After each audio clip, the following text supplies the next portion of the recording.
ਸਤਨਾਮ ਸ਼੍ਰੀ ਵਾਹਿਗੁਰੂ ਸਾਹਿਬ ਜੀ।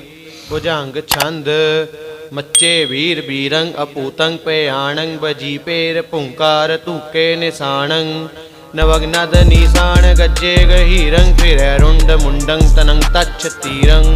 ਵਾਹਿਗੁਰੂ ਜੀ ਕਾ ਖਾਲਸਾ ਵਾਹਿਗੁਰੂ ਜੀ ਕੀ ਫਤਿਹ।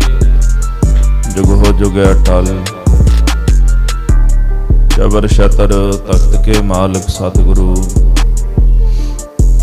ਧੰਨ ਸ਼੍ਰੀ ਗੁਰੂ ਗ੍ਰੰਥ ਸਾਹਿਬ ਸੱਚੇ ਪਾਤਸ਼ਾਹ ਮਹਾਰਾਜ ਜੀ ਦੀ ਪਾਵਨ ਹਜ਼ੂਰੀ ਅੰਦਰ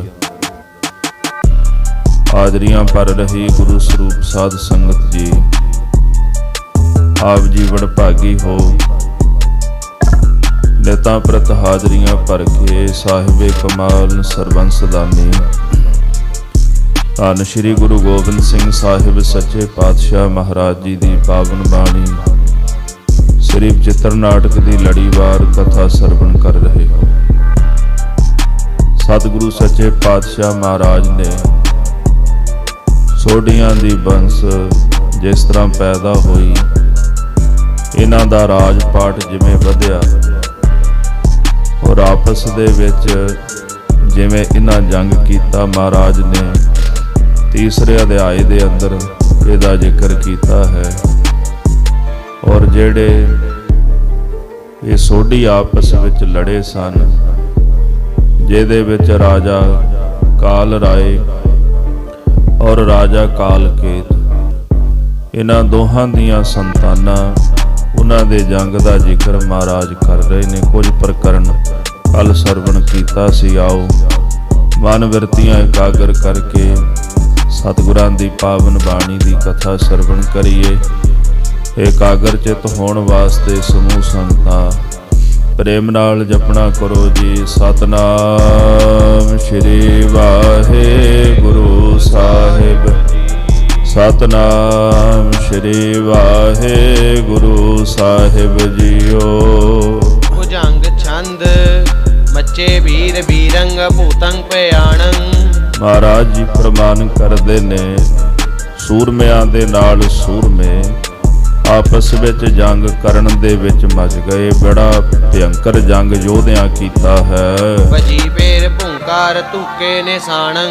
ਢੇਰੀਆਂ ਵੱਜਦੀਆਂ ਹਨ ਤੇ ਨਿਸ਼ਾਨ ਨਗਾਰੇ ਜਿਹੜੇ ਹਨ ਉੱਚੀ ਆਵਾਜ਼ ਦੇ ਵਿੱਚ ਵੱਜਦੇ ਹਨ। ਨਵਗਨਦ ਨਿਸ਼ਾਨ ਗੱਜੇ ਗਹੀਰੰ। ਜਿਹੜੇ ਨਵੇਂ ਨਿਸ਼ਾਨ ਨਗਾਰੇ ਹਨ, ਪਾਤਸ਼ਾਹ ਕਹਿੰਦੇ ਬੜੀ ਡੂੰਘੀ ਗੰਭੀਰ ਆਵਾਜ਼ ਵਿੱਚ ਵੱਜਦੇ ਹਨ। ਫਿਰੈ ਰੁੰਡ ਮੁੰਡੰ ਤਨੰ ਤਛ ਤੀਰੰ। ਸੂਰਬੀਰ ਯੋਧਿਆਂ ਦੇ ਤਨ ਸਰੀਰ ਤੀਰਾਂ ਨਾਲ ਤੱਛੇ ਗਏ। ਕਿਸੇ ਪਾਸੇ ਰੁੰਡ ਮੁੰਡ ਜਿਹੜੇ ਹਨ ਉਹ ਖਿਲਰੇ, ਕਿਸੇ ਪਾਸੇ ਧੜ ਦੌੜੇ ਫਿਰਦੇ, ਕਿਸੇ ਪਾਸੇ ਸਿਰ ਰੁਲਦੇ ਹਨ। ਵਹੇ ਖੱਗ ਖੇਤੰ ਖਿਆਲੰ ਖਤੰਗੰ। ਜੰਗ ਦੇ ਵਿੱਚ ਖੱਗ ਤਲਵਾਰਾਂ ਵਹਿੰਦੀਆਂ ਨੇ ਤੇ ਜਿਸ ਜਗ੍ਹਾ ਤੇ ਖਿਆਲੰ ਸ਼ਿਸ਼ਤ ਬਣਦੇ ਨੇ ਉੱਥੇ ਹੀ ਨਿਸ਼ਾਨਾ ਮਾਰਦੇ ਹਨ ਤੀਰ ਦਾ। ਰੁਲੇ ਤਛ ਮੁੱਛੰ ਮਹਾਜੋਧ ਜੰਗੰ। ਜੋ ਸੂਰਬੀਰ ਯੋਧੇ ਤਛ ਮੁੱਛ ਹੋ ਕੇ ਟੋਟੇ ਟੋਟੇ ਹੋ ਕੇ ਰੁਲ ਗਏ। ਮਹਾਜੋਧ ਜੰਗੰ ਔਰ ਯੋਧਿਆਂ ਨੇ ਬੜਾ ਭਿਅੰਕਰ ਜੰਗ ਕੀਤਾ। ਬੰਦੇ ਵੀਰ ਬਾਨਾ ਬੜੇ ਐਂਠ ਵਾਰੇ। ਆਕੜ ਵਾਲੇ ਵੀਰ ਰਸ ਨਾਲ ਭਰੇ ਅਣਖੀ ਯੋਧਿਆਂ ਨੇ ਵੀਰ ਬਾਣਾ ਜਿਹੜਾ ਉਹ ਧਾਰਨ ਕੀਤਾ ਹੋਇਆ, ਮੌਤ ਦਾ ਗਾਨਾ ਧਾਰਨ ਕੀਤਾ ਹੈ। ਮੈਂ ਲੋਹ ਕੁੱਟੰ ਮਨੋ ਮਤ ਵਾਰੇ। ਸਰੀਰ ਦੇ ਉੱਪਰ ਲੋਹੇ ਦੀ ਮਾਰ ਖਾ ਕੇ ਤੇ ਉਹਦਾ ਘੁੱਟ ਭਰ ਲੈਂਦੇ ਨੇ। ਭਾਵ ਸੀ ਨਹੀਂ ਉਚਾਰਦੇ ਜਦੋਂ ਸ਼ਸਤਰ ਵੱਜਦਾ ਹੈ। ਤੇ ਮਹਾਰਾਜ ਕਹਿੰਦੇ ਉਹ ਲੋਹੇ ਦਾ ਫੱਟ ਖਾ ਕੇ ਤੇ ਘੁੱਟ ਭਰ ਕੇ ਜੰਗ ਦੇ ਵਿੱਚ ਘੁੰਮਦੇ ਹਨ। ਮਨੋ ਮਤ ਵਾਰੇ, ਮੰਨ ਲਓ ਕਿ ਜਿਵੇਂ ਨਸ਼ੇ ਨਾਲ ਮਸਤ ਹੋਵਣ। ਉਠੀ ਕੂਹ ਜੋਹੰ ਸਮਰਵਾ ਸਾਰ ਬੱਜੰ। ਮੈਦਾਨੇ ਜੰਗ ਦੇ ਵਿੱਚ ਬੜਾ ਰੌਲਾ ਮਚ ਗਿਆ ਤੋ ਸਾਰ ਬੱਜੰ, ਲੋਹੇ ਤੇ ਲੋਹਾ ਵੱਜਿਆ ਹੈ। ਕਿਦੋ ਅੰਤ ਕੇ ਕਾਲ ਕੋ ਮੇਘ ਗੱਜੰ। ਇਸ ਤਰ੍ਹਾਂ ਜਾਣੋ ਜਿਵੇਂ ਅੰਤ ਕਾਲ ਦਾ ਮੇਘ ਪਰਲੇ ਕਾਲ ਦਾ ਮੇਘ ਕਹਿੰਦੇ ਗੱਜਿਆ ਹੋਵੇ। ਪਈ ਤੀਰ ਪੀਰੰ ਕਮਾਣੰ ਕੜਕੰ। ਚਾਰ ਚਫੇਰੇ ਤੀਰਾਂ ਦੀ ਭੀੜੀ ਜਮਾ ਹੋ ਗਈ, ਕਮਾਣਾ ਕੜਕਣ ਲੱਗੀਆਂ। ਸਰੜ ਸਰੜ ਕਰਦੇ ਤੀਰ ਕਮਾਨਾਂ ਚੋਂ ਨਿਕਲਦੇ ਹਨ। ਵਜੇ ਲੋਹ ਗ੍ਰੋਹੰ ਮਹਾਜੰਗ ਮਚੰ। ਲੋਹੇ ਤੇ ਲੋਹਾ ਵੱਜਣ ਲੱਗਾ ਤੇ ਸੂਰਮੇ ਬੜੇ ਕ੍ਰੋਧ ਦੇ ਵਿੱਚ ਆ ਗਏ, ਕ੍ਰੋਧ ਵਿੱਚ ਆ ਗਏ। ਭਿਅੰਕਰ ਜੰਗ ਮਚ ਗਿਆ। ਰਚੇ ਮਹਾ ਮਹਾਜੰਗ ਜੋਧਾ ਜਵਾਨੰ ਅਨੇਕਾਂ ਹੀ ਯੋਧੇ ਜਵਾਨ ਜੰਗ ਦੇ ਵਿੱਚ ਰਚ ਗਏ। ਖੁਲੇ ਖੱਗ ਖੱਤਰੀय ਪੂਤੰ ਪਿਆਣੰ ਸੂਰਬੀਰ ਯੋਧਿਆਂ ਨੇ ਆਪਣੀਆਂ ਤੇਗਾਂ ਜਿਹੜੀਆਂ ਮਿਆਨਾਂ ਦੇ ਵਿੱਚੋਂ ਕੱਢ ਲਈਆਂ ਤੇ ਬੜਾ ਭਿਅੰਕਰ ਰੂਪ ਧਾਰ ਕੇ ਭਿਅੰਕਰ ਜੰਗ ਕਰਦੇ ਹਨ। ਬਲੀ ਜੁਜ ਰੁਜੈ ਰਸੰਗ ਰੁਦਰ ਰਤੇ ਜਿਹੜੇ ਰੁਦਰ ਰਸ ਦੇ ਵਿੱਚ ਰੱਤੇ ਹੋਏ ਨੇ ਉਹ ਬਲੀ ਸੂਰਮੇ ਯੁੱਧ ਦੇ ਵਿੱਚ ਜੂਝਦੇ ਹਨ। ਮਿਲੇ ਹੱਥ ਬੱਖੰ ਮਹਾ ਤੇਜ ਤਤੇ ਜਿਨ੍ਹਾਂ ਦੇ ਸ਼ਸਤਰ ਟੁੱਟ ਗਏ ਤੇ ਉਹ ਹੱਥੀਂ ਜੰਗ ਕਰਨ ਲੱਗ ਪਏ, ਇੱਕ ਦੂਜੇ ਨਾਲ ਮੱਲਾਂ ਦੇ ਵਾਂਗੂ ਘੋਲ ਕਰਨ ਲੱਗ ਪਏ ਹਨ। ਜਮੀ ਤੇਜ ਤੇਗੰ ਸੋ ਰੋਸੰ ਪ੍ਰਹਾਰੰ ਜਦੋਂ ਤੇਗਾਂ ਚਲਦੀਆਂ ਨੇ ਰੋਸ ਦੇ ਨਾਲ ਤੇਗ ਦਾ ਪ੍ਰਹਾਰ ਕਰਦੇ ਨੇ, ਢਾਲਾਂ ਤੇ ਤੇਗਾਂ ਵੱਜਦੀਆਂ ਤੇ ਵਿੱਚੋਂ ਚੰਗਿਆੜੇ ਨਿਕਲਦੇ, ਅੱਗ ਦੀ ਲਾਟ ਪੈਦਾ ਹੁੰਦੀ ਹੈ। ਤੁਲੇ ਰੁੰਡ ਮੁੰਡੰ ਉਠੀ ਸ਼ਸਤਰ ਚਾਰੰ ਇਸ ਤਰ੍ਹਾਂ ਯੋਧਿਆਂ ਦੇ ਰੁੰਡ ਤੇ ਮੁੰਡ, ਧੜ ਤੇ ਸੀਸ ਜੰਗ ਵਿੱਚ ਰੁਲਦੇ ਹਨ ਤੇ ਸ਼ਸਤਰਾਂ ਵਿੱਚੋਂ ਅੱਗ ਨਿਕਲਦੀ ਹੈ। ਭਵਕੰਤ ਬੀਰੰ ਭਵਕੰਤ ਕਾਯੰ ਸੂਰਬੀਰ ਯੋਧੇ ਉੱਥੇ ਭਬਕਾਂ ਮਾਰਦੇ ਨੇ, ਜਿਹੜੇ ਸਰੀਰ ਤੇ ਜ਼ਖਮ ਲੱਗੇ ਨੇ ਉਹਨਾਂ ਵਿੱਚੋਂ ਵੀ ਭੱਕ-ਭੱਕ ਕਰਕੇ ਲਹੂ ਵਗਦਾ ਹੈ। ਮਨੋ ਜੁਧ ਇੰਦਰੰ ਜੁਟਿਓ ਬ੍ਰਿਤ ਰਾਯੰ ਇਸ ਤਰ੍ਹਾਂ ਮੰਨ ਲਓ ਕਿ ਜਿਵੇਂ ਇੰਦਰ ਬ੍ਰਿਤਾਸੁਰ ਇੱਕ ਦੈਂਤ ਹੋਇਆ, ਉਹਦੇ ਨਾਲ ਇੰਦਰ ਨੇ ਜੰਗ ਕੀਤਾ ਸੀ। ਮਹਾਰਾਜ ਕਹਿੰਦੇ ਜਿਵੇਂ ਕਾਲ ਰਾਏ ਤੇ ਕਾਲ ਕੇਤ ਦੀਆਂ ਸੰਤਾਨਾਂ ਕੋ ਜੰਗ ਕਰ ਰਹੀਆਂ, ਇਸ ਤਰ੍ਹਾਂ ਮੰਨ ਲਓ ਕਿ ਜਿਵੇਂ ਇੰਦਰ ਰਾਜਾ ਬ੍ਰਿਤਾਸੁਰ ਦੈਂਤ ਨਾਲ ਜੰਗ ਕਰਨ ਲਈ ਜੁਟਿਆ ਹੋਵੇ। ਮਹਾਜੁਧ ਮਚੰ ਮਹਾਸੂਰ ਗਾਜੇ ਮਹਾਨ ਜੰਗ ਮਚ ਗਿਆ ਤੇ ਵੱਡੇ ਸੂਰਮੇ ਗੱਜਦੇ ਹਨ। ਉਹ ਆਪ ਮੈਂ ਸ਼ਸਤਰ ਸੋ ਸ਼ਸਤਰ ਬਾਜੇ ਆਪਸ ਦੇ ਵਿੱਚ ਜੂਝਦੇ ਤੇ ਸ਼ਸਤਰਾਂ ਤੇ ਸ਼ਸਤਰ ਵੱਜਦੇ ਹਨ। ਤੇ ਚਾਰ ਸਾਗੰ ਮਚੇ ਲੋਹ ਕ੍ਰੋਹੰ ਮਹਾਰਾਜ ਕਹਿੰਦੇ ਉੱਥੇ ਜਦੋਂ ਸਾਂਗ ਬਰਛੀਆਂ ਢਾਲਾਂ ਦੇ ਉੱਪਰ ਵੱਜਦੀਆਂ, ਉਹਨਾਂ ਵਿੱਚੋਂ ਚੰਗਿਆੜੇ ਨਿਕਲਦੇ ਨੇ ਤੇ ਕ੍ਰੋਧ ਦੇ ਵਿੱਚ ਆ ਕੇ ਲੋਹੇ ਤੇ ਲੋਹਾ ਸੂਰਮੇ ਮਾਰ ਕੇ ਜੰਗ ਕਰਦੇ ਹਨ। ਮਨੋ ਖੇਲ ਬਾਸੰਤ ਮਹੰਤ ਸੋਹੰ ਤੇ ਜਿਹੜੇ ਸ਼ਹੀਦ ਹੋ ਜਾਂਦੇ ਨੇ, ਮੰਨ ਲਓ ਕਿ ਜਿਵੇਂ ਕੋਈ ਮਹੰਤ ਬਸੰਤ ਦੇ ਵਿੱਚ ਹੋਲੀ ਖੇਡ ਕੇ ਸੁੱਤੇ ਹੋਵਣ।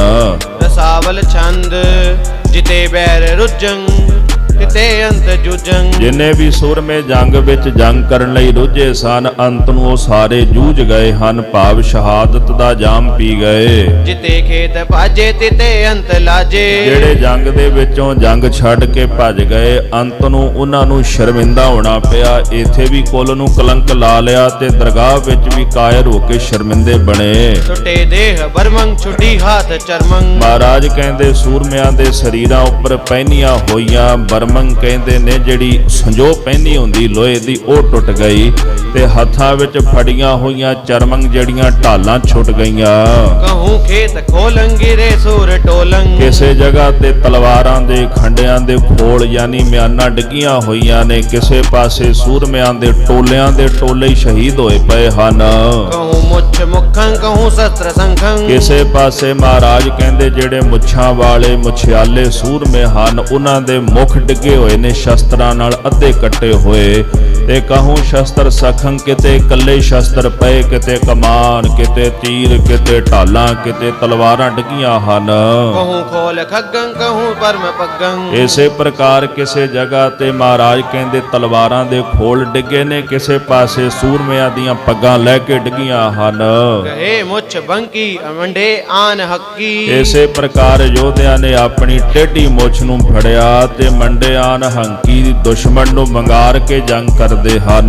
ਕਾਟੁਕ ਢਾਲੰ ਉਠੇ ਹਾਲ ਚਾਲੰ ਇਸੇ ਤਰ੍ਹਾਂ ਢਾਲਾਂ ਦੇ ਉੱਪਰ ਢਾਲ ਵੱਜਦੀ ਹੈ ਜਾਂ ਢਾਲਾਂ ਤੇ ਜਦੋਂ ਸ਼ਸਤਰ ਵੱਜਦੇ ਉਹਨਾਂ ਵਿੱਚੋਂ ਨਾਦ ਪੈਦਾ ਹੁੰਦਾ, ਜੰਗ ਵਿੱਚ ਹਲਚਲ ਮਚੀ ਹੋਈ ਹੈ। ਭੁਜੰਗ ਛੰਦ ਖੁਲੇ ਖੱਗ ਖੂਨੀ ਮਹਾਬੀਰ ਖੇਤੰ ਇਸੇ ਪ੍ਰਕਾਰ ਜਿਹੜੇ ਖੂਨੀ ਯੋਧੇ ਹਨ, ਉਹਨਾਂ ਨੇ ਖੱਗ ਤਲਵਾਰਾਂ ਹੱਥਾਂ ਵਿੱਚ ਲੈ ਲਈਆਂ ਮਿਆਨਾਂ ਚੋਂ ਕੱਢ ਕੇ, ਤੇ ਮਹਾਂਵੀਰ ਯੋਧੇ ਇਸ ਤਰ੍ਹਾਂ ਖੇਤ ਵਿੱਚ ਆ ਗਏ, ਭਾਵ ਜੰਗ ਚ ਆ ਗਏ। ਨਚੇ ਵੀਰ ਬੈਤਾਲਿਅੰ ਭੂਤ ਪ੍ਰੇਤੰ ਇਸ ਤਰ੍ਹਾਂ ਮਹਾਰਾਜ ਕਹਿੰਦੇ ਸੂਰਮੇ ਜਦੋਂ ਲੜਦੇ ਨੇ, ਅਨੇਕਾਂ ਵੀਰ ਬੈਤਾਲ ਭੂਤ ਪ੍ਰੇਤ ਆ ਕੇ ਜੰਗ ਚ ਨੱਚਣ ਲੱਗੇ। ਵਜੇ ਡੰਕ ਡੌਰੂ ਉਠੇ ਨਾਦ ਸੰਖੰ ਕਿਸੇ ਪਾਸੇ ਡੌਰੂ, ਕਿਸੇ ਪਾਸੇ ਨਗਾਰੇ ਵੱਜਦੇ, ਕਿਸੇ ਪਾਸੇ ਸੰਖਾਂ ਦਾ ਨਾਦ ਪੈਦਾ ਹੁੰਦਾ ਹੈ। ਮਨੋ ਮਲ ਜੁਟੇ ਮਹਾ ਹੱਥ ਬਖੰ ਮਹਾਰਾਜ ਕਹਿੰਦੇ ਮੰਨ ਲਓ ਕਿ ਜਿਵੇਂ ਉੱਥੇ ਜੰਗ ਦੇ ਵਿੱਚ ਮਾਲੀ ਆਪਸ ਵਿੱਚ ਹੱਥਾਂ ਦੇ ਨਾਲ ਇੱਕ ਦੂਜੇ ਨਾਲ ਜੰਗ ਕਰਨ ਲਈ ਜੁਟੇ ਹੋਣ, ਧੱਕਾ ਮੁੱਕੀ ਹੁੰਦੇ ਹਨ।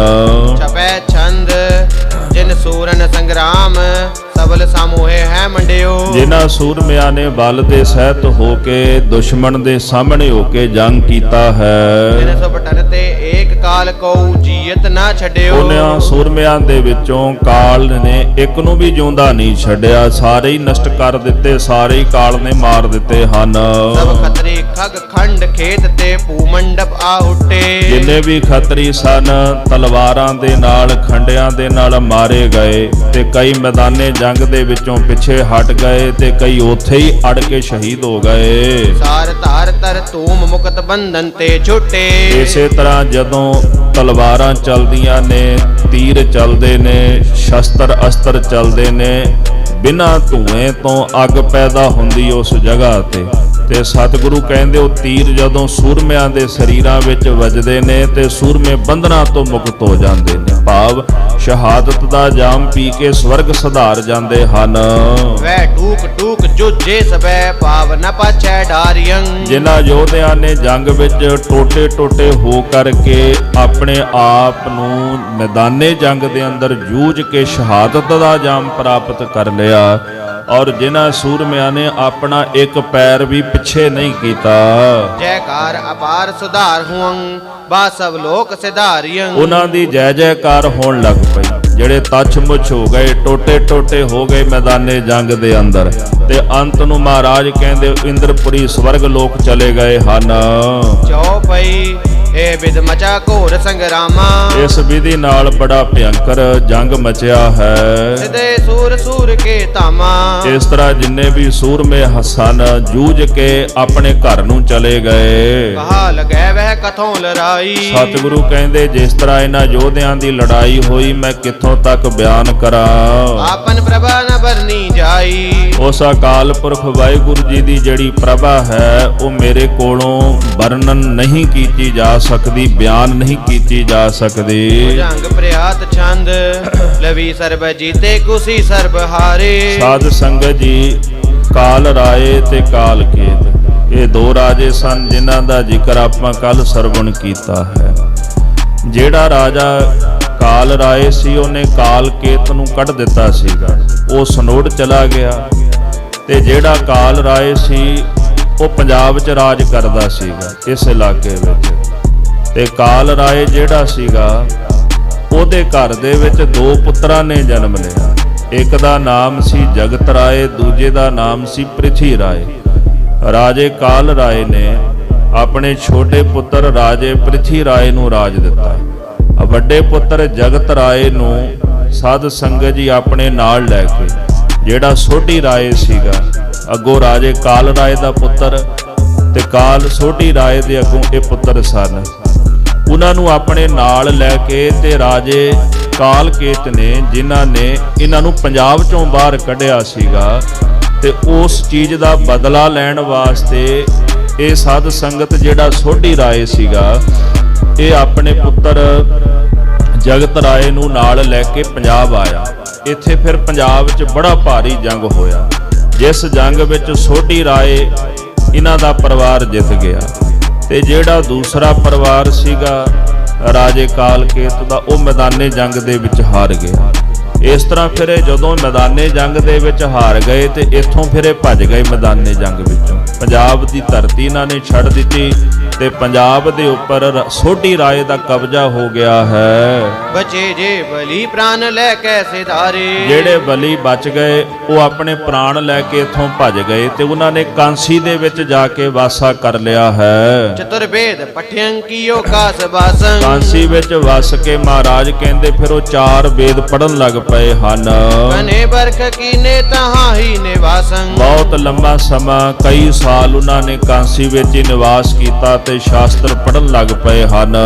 ਇਤ ਸ਼੍ਰੀ ਬਚਿੱਤਰ ਨਾਟਕ ਗ੍ਰੰਥੇ ਲਵੀ ਕੁਸੀ ਜੁਧ ਵਰਣਨੰ ਨਾਮ ਤ੍ਰਿਤੀਆ ਧਿਆਓ ਸਮਾਪਤ ਮਸਤ ਸੁਭ ਮਸਤ ਅਫਜੂ। ਇੱਥੇ ਹੀ ਸ਼੍ਰੀ ਬਚਿੱਤਰ ਨਾਟਕ ਗ੍ਰੰਥ ਦੇ ਅੰਦਰ ਜਿਸ ਤਰ੍ਹਾਂ ਰਾਜੇ ਕਾਲ ਰਾਏ ਦਾ ਪਰਿਵਾਰ ਤੇ ਰਾਜਾ ਕਾਲ ਕੇਤੂ ਦਾ ਪਰਿਵਾਰ ਔਰ ਸੋਢੀਆਂ ਦਾ ਜਿਵੇਂ ਆਪਸ ਦੇ ਵਿੱਚ ਜੰਗ ਹੋਇਆ, ਤੇ ਮਹਾਰਾਜ ਜੀ ਕਹਿੰਦੇ ਉਸ ਜੰਗ ਦੀ ਕਥਾ ਜਿਹੜੀ ਤੀਜੇ ਧਿਆਏ ਵਿੱਚ ਇੱਥੇ ਹੀ ਸਮਾਪਤ ਹੈ ਤੇ ਜੋ ਵੀ ਉਚਾਰਨ ਕੀਤਾ ਉਹ ਚੰਗਾ ਸਤ ਹੈ। ਅਫਜੂ ਇਹ ਕਥਾ ਹੁਣ ਅੱਗੇ ਵੀ ਚੱਲਦੀ ਹੈ। ਭੁਜੰਗ ਪ੍ਰਿਆਤ ਛੰਦ ਜਿਨੈ ਵੇਦ ਪਠਿਓ ਸੋ ਵੇਦੀ ਕਹਾਏ। ਜਿਨ੍ਹਾਂ ਨੇ ਵੇਦ ਪੜ੍ਹੇ ਉਹ ਵੇਦੀ ਕਹਾਏ। ਹੁਣ ਇੱਥੇ ਆ ਕੇ ਗੱਲ ਸਪਸ਼ਟ ਹੋ ਗਈ ਹੈ। ਗੁਰੂ ਨਾਨਕ ਸਾਹਿਬ ਸੱਚੇ ਪਾਤਸ਼ਾਹ ਮਹਾਰਾਜ ਜੀ ਦੀ ਜਿਹੜੀ ਕੁੱਲ ਹੈ, ਜਿਨ੍ਹਾਂ ਨੂੰ ਆਪਾਂ ਬੇਦੀ ਕਹਿੰਦੇ ਆ, ਉਹਨਾਂ ਦਾ ਅਤੀਤ ਮਹਾਰਾਜ ਨੇ ਦੱਸਿਆ ਤੇ ਸੋਢੀਆਂ ਦਾ ਅਤੀਤ ਦੱਸਿਆ ਵੀ ਦੋਹਾਂ ਦਾ ਹੀ ਜ਼ਿਕਰ ਕੀਤਾ, ਕਿਉਂਕਿ ਜਿਹੜੀਆਂ ਚੌਥੇ ਪਾਤਸ਼ਾਹ ਜੀ ਤੋਂ ਲੈ ਕੇ 10ਵੇਂ ਪਾਤਸ਼ਾਹ ਤੱਕ ਪਾਤਸ਼ਾਹੀ ਰਹੀ ਉਹ ਸੋਢੀਆਂ ਦੇ ਪਰਿਵਾਰ ਵਿੱਚ। ਗੁਰੂ ਅਮਰਦਾਸ ਸਾਹਿਬ ਜੀ ਦੇ ਬਚਨ ਹੋਏ ਵੀ ਉਹ ਸੋਢੀਆਂ ਦੇ ਵਿੱਚ ਹੀ ਘਰ ਦੀ ਘਰ ਵਿੱਚ ਰਹੇਗੀ, ਜਿਹੜਾ ਹੁਕਮ ਹੋਇਆ। ਗੁਰੂ ਨਾਨਕ ਸਾਹਿਬ ਸੱਚੇ ਪਾਤਸ਼ਾਹ ਜੀ ਨੇ ਗੁਰੂ ਅੰਗਦ ਦੇਵ ਸਾਹਿਬ ਜੀ ਨੂੰ ਗੁਰਤਾ ਗੱਦੀ ਦਿੱਤੀ ਤੇ ਜਿਹੜਾ ਪਰਿਵਾਰ ਸੀ ਮਹਾਰਾਜ ਸੱਚੇ ਪਾਤਸ਼ਾਹ ਗੁਰੂ ਨਾਨਕ ਸਾਹਿਬ ਜੀ ਦਾ, ਉਹਨਾਂ ਦਾ ਜ਼ਿਕਰ ਕਰਦੇ ਨੇ ਵੀ ਇਹ ਬੇਦੀ ਕਿੱਥੋਂ ਪੈਦਾ ਹੋਏ। ਤੋ ਜਿਨ੍ਹਾਂ ਵੇਦ ਪਠਿਓ, ਜਦੋਂ ਜੰਗ ਚੋਂ ਹਾਰ ਗਏ ਤੇ ਫਿਰ ਇਹ ਜਿਹੜਾ ਪਰਿਵਾਰ ਸੀ ਇੱਕ ਹਿੱਸਾ ਪੰਜਾਬ 'ਚ ਰਾਜ ਕਰਨ ਲੱਗਾ ਸੋਢੀਆਂ ਦਾ ਪਰਿਵਾਰ, ਤੇ ਦੂਜੇ ਜਿਹੜੇ ਉਹ ਕਾਂਸੀ ਵਿੱਚ ਚਲੇ ਗਏ। ਉੱਥੇ ਜਾ ਕਰਕੇ ਉਹਨਾਂ ਨੇ ਵੇਦ ਪੜ੍ਹ ਲਏ ਹਨ ਤੇ ਉਹ ਵੇਦੀ ਕਹਾਏ ਹਨ। ਤਿਨੈ ਧਰਮ ਕੇ ਕਰਮ ਨੀਕੇ ਚਲਾਏ। ਇਹਨਾਂ ਬੇਦੀਆਂ ਨੇ ਫਿਰ ਧਰਮ ਦੇ ਜਿਹੜੇ ਕਰਮ ਸਨ ਉਹ ਚਲਾਉਣੇ ਕੀਤੇ ਹਨ, ਉਹਨਾਂ ਵਿੱਚ ਪ੍ਰਵਿਰਤ ਹੋ ਕੇ ਚੰਗੇ ਕੰਮ ਕੀਤੇ ਹਨ।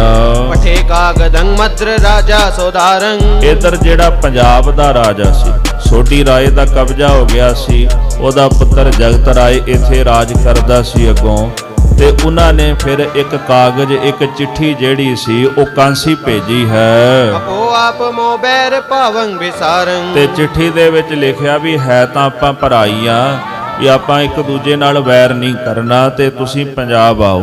ਇਸ ਤਰ੍ਹਾਂ ਉਹਨਾਂ ਨੇ ਆਪਸ ਵਿੱਚ ਜਿਹੜਾ ਵੈਰ ਭਾਵ ਸੀ ਉਹ ਵਿਸਾਰ ਦਿੱਤਾ ਹੈ। ਰਿਪੰਗ ਮੁਖ ਲਿਯੰ ਦੂਤ ਸੋ ਕਾਸ ਆਯੰ। ਪੰਜਾਬ ਦਾ ਜਿਹੜਾ ਰਾਜਾ ਸੀ ਸੋਢੀ ਰਾਏ, ਉਹਦਾ ਪਰਿਵਾਰ ਉਹਨਾਂ ਦੁਆਰਾ ਭੇਜੀ ਹੋਈ ਚਿੱਠੀ ਨੂੰ ਲੈ ਕੇ ਦੂਤ ਕਾਂਸੀ ਆਇਆ ਹੈ। ਸਭੈ ਵੇਦਯੰ ਭੇਦ ਭਾਖੇ ਸੁਨਾਯੰ। ਬੇਦੀਆਂ ਨੂੰ ਚਿੱਠੀ ਦਾ ਸਾਰਾ ਜਿਹੜਾ ਭੇਦ ਸੀ ਉਹ ਦੱਸ ਦਿੱਤਾ ਹੈ। ਸਭੈ ਵੇਦ ਪਾਠੀ ਚਲੇ ਮਦਰ ਦੇਸੰ। ਜਿੰਨੇ ਵੀ ਵੇਦ ਪਾਠੀ ਸਨ, ਜਿਹੜਾ ਇਹਨਾਂ ਦਾ ਪਰਿਵਾਰ ਸੀਗਾ, ਉਹ ਸਾਰੇ ਇਕੱਠੇ ਹੋ ਕਰਕੇ ਕਾਂਸੀ ਤੋਂ ਪੰਜਾਬ ਨੂੰ ਚੱਲ ਪਏ ਹਨ। ਪ੍ਰਣਾਮੰ ਕੀਓ ਆਨ ਕਹਿ ਕਹਿ ਨਰੇਸੰ। ਪੰਜਾਬ ਆ ਕੇ ਇਹਨਾਂ ਨੇ ਰਾਜੇ ਨੂੰ ਨਮਸਕਾਰ ਕੀਤੀ ਹੈ। ਸੁਨੰਗ ਵੇਦ ਕੀ ਭੂਪਤਾ ਤੇ ਕਰਾਈ। ਰਾਜੇ ਨੇ ਇਹਨਾਂ ਬੇਦੀਆਂ ਦੇ ਕੋਲੋਂ ਵੇਦਾਂ ਦੀ ਧੁਨੀ ਉਚਾਰਨ ਕਰਵਾਈ, ਆਖਿਆ ਵੀ ਮੈਨੂੰ ਵੇਦ ਪੜ੍ਹ ਕੇ ਸੁਣਾਵੋ। ਸਭੈ ਪਾਸ ਬੈਠੇ ਸਭਾ ਵਿੱਚ ਪਾਈ। ਇਸ ਤਰ੍ਹਾਂ ਸਭਾ ਦੇ ਵਿੱਚ ਸਾਰੇ ਭਰਾ ਇਕੱਠੇ ਹੋ ਕਰਕੇ ਬਹਿ ਗਏ ਹਨ।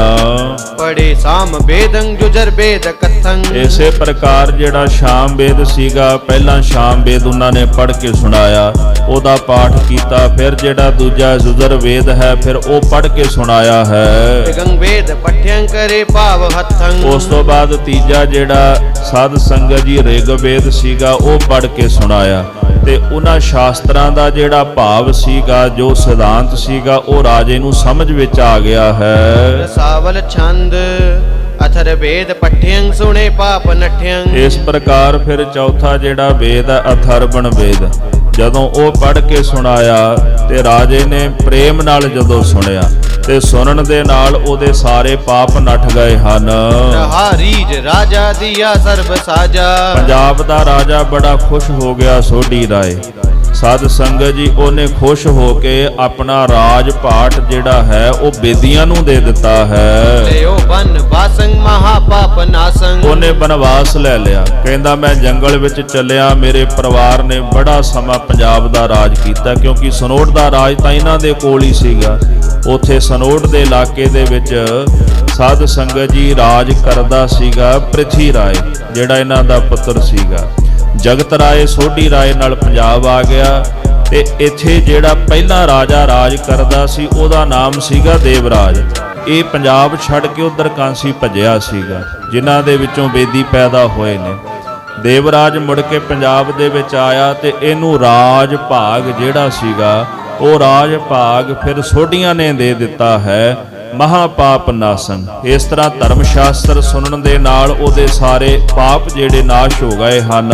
ਸਿਖੰਗ ਭੇਸ ਕੀਯੰ ਤਿਸੈ ਰਾਜ ਦੀਯੰ। ਰਖੀਆਂ ਵਾਲਾ ਭੇਸ ਧਾਰਨ ਕਰ ਲਿਆ ਤੇ ਜਿਹੜਾ ਰਾਜ ਪਾਟ ਸੀ ਉਹ ਬੇਦੀਆਂ ਨੂੰ ਦੇ ਦਿੱਤਾ ਹੈ। ਰਹੇ ਹੋ ਵਿਯੋਗੰ ਤਜੇ ਸਰਬ ਸੋਗੰ। ਜਦੋਂ ਸੋਢੀਆਂ ਦਾ ਰਾਜਾ ਰਾਜ ਛੱਡਣ ਲੱਗਾ ਤੇ ਲੋਕ ਉਹਨੂੰ ਰੋਕਦੇ ਰਹੇ, ਕਿਉਂਕਿ ਧਰਮਾਤਮਾ ਸੀ। ਉਹਨਾਂ ਆਖਿਆ ਵੀ ਤੁਸੀਂ ਰਾਜ ਭਾਗ ਨਹੀਂ ਛੱਡਣਾ, ਪਰ ਰਾਜੇ ਨੇ ਆਪਣੇ ਅੰਦਰ ਦੇ ਸੋਗ, ਆਪਣੇ ਅੰਦਰ ਦਾ ਮੋਹ ਸਭ ਕੁਝ ਤਿਆਗ ਦਿੱਤਾ ਸੀਗਾ। ਉਹ ਕਿਸੇ ਦੇ ਕਹਿਣ ਤੇ ਰੁਕਿਆ ਨਹੀਂ ਹੈ। ਤਨੰ ਤਾਮ ਤਿਆਗੇ ਪ੍ਰਭੰ ਪ੍ਰੇਮ ਪਾਗੇ। ਆਪਣੇ ਧਨ ਤੇ ਘਰ ਨੂੰ ਤਿਆਗ ਕੇ ਪ੍ਰਭੂ ਦੇ ਪ੍ਰੇਮ ਵਿੱਚ ਭਿੱਜਿਆ, ਜੰਗਲ ਨੂੰ ਤੁਰ ਪਿਆ।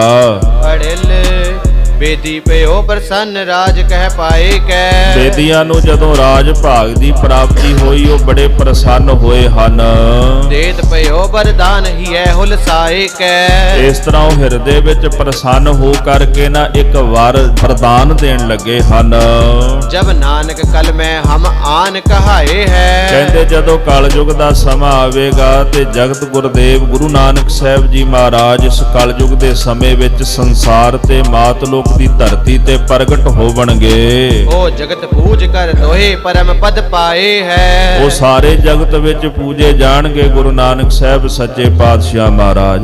ਤੇ ਇਸ ਤੋਂ ਬਾਅਦ ਫਿਰ ਇਹ ਜਿਹੜੀ ਪੂਜਨੀਕ ਵਡਿਆਈ ਹੈ ਨਾ ਤੁਹਾਨੂੰ ਪ੍ਰਾਪਤ ਹੋਵੇਗੀ, ਭਾਵ ਸੋਢੀਆਂ ਨੂੰ ਫਿਰ ਇਹ ਵਡਿਆਈ ਜਿਹੜੀ ਪ੍ਰਾਪਤ ਹੋਵੇਗੀ। ਦੋਹਰਾ ਲਵੀ ਰਾਜ ਦੇ ਬਨ ਗਏ ਬੇਦੀਨ ਕੀਨੋ ਰਾਜ। ਇਸ ਤਰ੍ਹਾਂ ਜਿਹੜੇ ਸੋਢੀ ਸਨ ਉਹ ਰਾਜ ਦੇ ਕੇ ਜੰਗਲ ਨੂੰ ਚਲੇ ਗਏ ਤੇ ਬੇਦੀਆਂ ਨੇ ਫਿਰ ਪੰਜਾਬ ਦਾ ਰਾਜ ਕੀਤਾ ਹੈ। ਪਾਂਤ ਪਾਂਤ ਤਨ ਭੋਗਿਯੰ ਭੂ ਕਾ ਸਗਲ ਸਮਾਜ। ਇਸ ਧਰਤੀ ਦਾ ਜਿਹੜਾ ਸਮਾਜ ਸੀ, ਰਾਜ ਪਾਟ ਸੀਗਾ, ਪਦਾਰਥ ਸਨ, ਉਹਨਾਂ ਦੇ ਭੋਗਾਂ ਨੂੰ ਇਹਨਾਂ ਨੇ ਭੋਗਿਆ। ਭਾਂਤ ਭਾਂਤ ਦੇ ਪਦਾਰਥ ਰਾਜ ਭਾਗ ਦਾ ਰਸ ਮਾਣਿਆ ਹੈ। ਚੌਪਈ ਤ੍ਰਿਤੀਯ ਭੇਦ ਸੁਨ ਭੋਗ ਤੁਮ ਕੀਆ।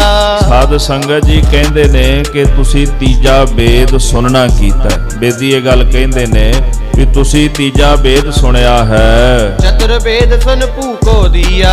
ਤੇ ਤੁਸੀਂ ਚੌਥਾ ਵੇਦ ਸੁਣਨ ਤੋਂ ਬਾਅਦ ਸਾਰੀ ਧਰਤੀ ਜਿਹੜੀ ਉਹ ਸਾਨੂੰ ਦੇ ਦਿੱਤੀ ਹੈ। ਤੀਨ ਜਨਮ ਹਮ ਹੂੰ ਜਬ ਧਰ ਹੈ। ਇਸ ਤਰ੍ਹਾਂ ਕਹਿੰਦੇ ਜਦੋਂ ਗੁਰੂ ਨਾਨਕ ਸਾਹਿਬ ਸੱਚੇ ਪਾਤਸ਼ਾਹ ਜੀ 3 ਜਾਮੇ ਧਾਰਨ ਕਰਨਗੇ, ਚੌਥੇ ਜਨਮ ਗੁਰੂ ਤੋਹਿ ਕਰ ਹੈ। ਤੇ ਚੌਥੇ ਜਨਮ ਦੇ ਅੰਦਰ ਜਦੋਂ ਚੌਥਾ ਜਾਮਾ ਹੋਏਗਾ ਗੁਰੂ ਨਾਨਕ ਸਾਹਿਬ ਦਾ, ਫਿਰ ਅਸੀਂ ਤੁਹਾਨੂੰ ਗੁਰੂ ਬਣਾਵਾਂਗੇ। ਇਹਦਾ ਭਾਵ ਅਰਥ ਹੈ ਇਹ ਨਹੀਂ ਵੀ ਉਹਨਾਂ ਨੇ ਆਖਿਆ ਵੀ ਅਸੀਂ ਤੁਹਾਨੂੰ ਗੁਰੂ ਬਣਾਵਾਂਗੇ ਤੇ ਅਸੀਂ ਗੁਰੂ ਨਾਨਕ ਸਾਹਿਬ ਆ। ਉਹਦਾ ਭਾਵ ਅਰਥ ਇਹ ਹੈ ਕਿ ਜਦੋਂ ਚੌਥਾ ਜਾਮਾ ਹੋਵੇਗਾ ਤੇ ਉਦੋਂ ਫਿਰ ਇਹ ਗੁਰੂ ਨਾਨਕ ਸਾਹਿਬ ਦੀ ਗੱਦੀ ਜਿਹੜੀ ਸੋਢੀਆਂ ਦੇ ਕੋਲ ਆਵੇਗੀ, ਸੋਢੀ ਫਿਰ ਉਦੋਂ ਗੁਰੂ ਬਣਨਗੇ। ਉਤ ਰਾਜਾ ਕਾਨਨ ਹੈ ਸਦਾਇਓ। ਇਸ ਤਰ੍ਹਾਂ ਰਾਜਾ ਸੋਢੀ ਆਪਣਾ ਰਾਜ ਭਾਗ ਦੇ ਕੇ ਪਰਿਵਾਰਾਂ ਸਮੇਤ ਜਿੰਨੇ ਵੀ ਉਹਨਾਂ ਦੇ ਨਾਲ ਸਨ ਸਭ ਜੰਗਲਾਂ ਨੂੰ ਚਲੇ ਗਏ। ਇਤ ਇਨ ਰਾਜ ਕਰਤ ਸੁਖ ਪਾਇਓ। ਇਧਰ ਮਹਾਰਾਜ ਕਹਿੰਦੇ ਬੇਦੀਆਂ ਨੇ ਰਾਜ ਕਰਦਿਆਂ ਸੁਖ ਦੀ ਪ੍ਰਾਪਤੀ ਕੀਤੀ ਹੈ। ਕਹਾ ਲਗੇ ਕਰ ਕਥਾ ਸੁਣਾਉ। ਕਿੱਥੋਂ ਤੱਕ ਮੈਂ ਇਹਨਾਂ ਦੀ ਕਥਾ ਤੁਹਾਨੂੰ ਸਰਵਣ ਕਰਾਵਾਂ। ਗ੍ਰੰਥ ਬੜਨ ਤੇ ਅਧਿਕ ਡਰਾਉ। ਮਹਾਰਾਜ ਕਹਿੰਦੇ ਗ੍ਰੰਥ ਕਿਤੇ ਵੱਧ ਨਾ ਜਾਏ, ਇਸ ਗੱਲ ਦਾ ਮੈਂ ਡਰ ਰੱਖਦਾ, ਸੰਕੋਚ ਰੱਖਦਾ। ਇਸ ਵਾਸਤੇ ਕਥਾ ਮੈਂ ਸੰਖੇਪ ਜੀ ਤੁਹਾਨੂੰ ਸਰਵਣ ਕਰਾਈ ਹੈ। ਇਤ ਸ਼੍ਰੀ ਬਚਿੱਤਰ ਨਾਟਕ ਗ੍ਰੰਥੇ ਵੇਦ ਪਾਠ ਭੇਟ ਰਾਜ ਚਤੁਰਥ ਧਿਆਏ ਸਮਾਪਤ ਮਸਤ ਸੁਭ ਮਸਤ ਅਪਜੂ। ਇਥੇ ਸ੍ਰੀ ਬਚਿੱਤਰ ਨਾਟਕ ਗ੍ਰੰਥ ਚੌਥਾ ਅਧਿਆਇ ਸਮਾਪਤ ਇਸ ਗ੍ਰੰਥ ਦਾ, ਜਿਸ ਦੇ ਅੰਦਰ ਵੇਦਾਂ ਦਾ ਪਾਠ ਸੁਣ ਕੇ ਸੋਢੀਆਂ ਨੇ ਆਪਣਾ ਰਾਜ ਬੇਦੀਆਂ ਨੂੰ ਭੇਟ ਕੀਤਾ। ਇਹ ਅਧਿਆਇ ਦੀ ਸਮਾਪਤੀ ਹੈ ਤੇ ਪ੍ਰਸੰਗ ਅੱਗੇ ਵੀ ਇਸੇ ਤਰ੍ਹਾਂ ਚੱਲਦਾ ਹੈ। ਨਰਾਜ ਛੰਦ ਬਹੁਰ ਬਿਖਾਦ ਬਾਦਿਯੰ ਕਿਨੀ ਨਤਾਹਿ ਸਾਧਿਯੰ। ਫਿਰ ਬੇਦੀਆਂ ਦੇ ਵਿੱਚ ਵੀ ਬਿਖਾਦ ਵੱਧ ਗਿਆ। ਜਿਵੇਂ ਪਹਿਲਾਂ ਰਾਜਾ ਕਾਲ ਰਾਏ, ਰਾਜਾ ਕਾਲ ਕੇਤ, ਉਹਨਾਂ ਦਾ ਵਾਦ ਵਿਵਾਦ ਆਪਸ ਵਿੱਚ ਵੱਧ ਗਿਆ। ਸੋਢੀ ਵੀ ਆਪਸ ਵਿੱਚ ਲੜ ਪਏ। ਇਸੇ ਤਰ੍ਹਾਂ ਫਿਰ ਬੇਦੀਆਂ ਦੇ ਕੋਲ ਜਦੋਂ ਰਾਜਪਾਟ ਆਇਆ ਤੇ ਉਹ ਵੀ ਆਪਸ ਵਿੱਚ ਲੜ ਪਏ ਹਨ। ਇਹੋ ਜਿਹਾ ਵਿਖਾਦ ਵੱਧ ਗਿਆ ਕਿ ਜਿਹਨੂੰ ਕੋਈ ਸਾਧ ਨਹੀਂ ਸਕਿਆ। ਕਰਮ ਕਾਲ ਯੋ ਪਈ ਸੁਭੂਮ ਬੰਸ ਤੇ ਗਈ। ਮਹਾਰਾਜ ਕਹਿੰਦੇ ਕਾਲ ਦੀ ਕਿਰਿਆ ਇਹੋ ਜੀ ਵਰਤੀ ਕਿ ਇਹਨਾਂ ਦੇ ਬੰਸ ਦੇ ਕੋਲੋਂ ਧਰਤੀ ਖੋਈ ਗਈ, ਯਾਨੀ ਕਿ ਰਾਜ ਭਾਗ ਬੇਦੀਆਂ ਦੇ ਕੋਲੋਂ ਖਤਮ ਹੋ ਗਿਆ ਹੈ। ਦੋਹਰਾ ਵਿਪਕਰਤ ਭਏ ਸੁਦਰ ਬ੍ਰਿਤ ਛਤਰੀ ਬੈਸਨ ਕਰਮ।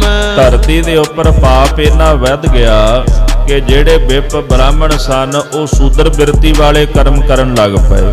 ਤੇ ਛਤਰੀ ਬੈਸਨ ਕਰਮ, ਜਿਹੜੇ ਛਤਰੀ ਸਨ ਉਹ ਵੈਸ਼ਾਂ ਵਾਲੇ ਕਰਮ ਕਰਨ ਲੱਗ ਪਏ ਹਨ। ਵੈਸ ਕਰਤ ਭਏ ਛਤਬ੍ਰਿਤ ਸੁਦਰ ਸੋ ਦਿਜ ਕੋ ਧਰਮ। ਜਿਹੜੇ ਵੈਸ਼ ਸਨ ਉਹਨਾਂ ਨੇ ਛਤਰੀ ਬਿਰਤੀ ਧਾਰਨ ਕਰ ਲਈ, ਯੋਧੇ ਅਖਵਾਣ ਲੱਗ ਪਏ। ਜਿਹੜੇ ਸ਼ੂਦਰ ਸਨ ਉਹ ਬ੍ਰਾਹਮਣਾਂ ਵਾਲੇ ਕਰਮ ਕਰਨ ਲੱਗ ਪਏ, ਯੱਗ ਕਰਨ ਲੱਗ ਪਏ, ਵੇਦ ਆਦਿਕ ਪੜ੍ਹਨ ਲੱਗ ਪਏ ਹਨ। ਯਾਨੀ ਕਿ ਇਸ ਧਰਤੀ ਦੇ ਅੰਦਰ ਜਿੰਨੀ ਵੀ ਮਰਜ਼ਾਦਾ ਸਾਰੀ ਉਲਟ ਪੁਲਟ ਹੋ ਗਈ, ਹਰ ਪਾਸੇ ਪਾਪ ਹੀ ਪਸਰ ਗਿਆ ਹੈ, ਲੋਕਾਂ ਨੇ ਧਰਮ ਕਰਮ ਛੱਡ ਦਿੱਤਾ ਹੈ। ਚੌਪਈ 20 ਗਾਂਵ ਤਿਨ ਕੇ ਰਹਿ ਗਏ। ਬੇਦੀਆਂ ਕੋਲ 20 ਪਿੰਡ ਹੀ ਰਹਿ ਗਏ ਸਨ। ਇਹ ਹੁਣ ਸਮਾਂ ਹੈ ਗੁਰੂ ਨਾਨਕ ਸਾਹਿਬ ਜੀ ਦੇ ਪ੍ਰਕਾਸ਼ ਦਾ, ਜਦੋਂ ਇਹਨਾਂ ਦੇ ਕੋਲੋਂ ਰਾਜ ਭਾਗ ਖੋਇਆ ਗਿਆ।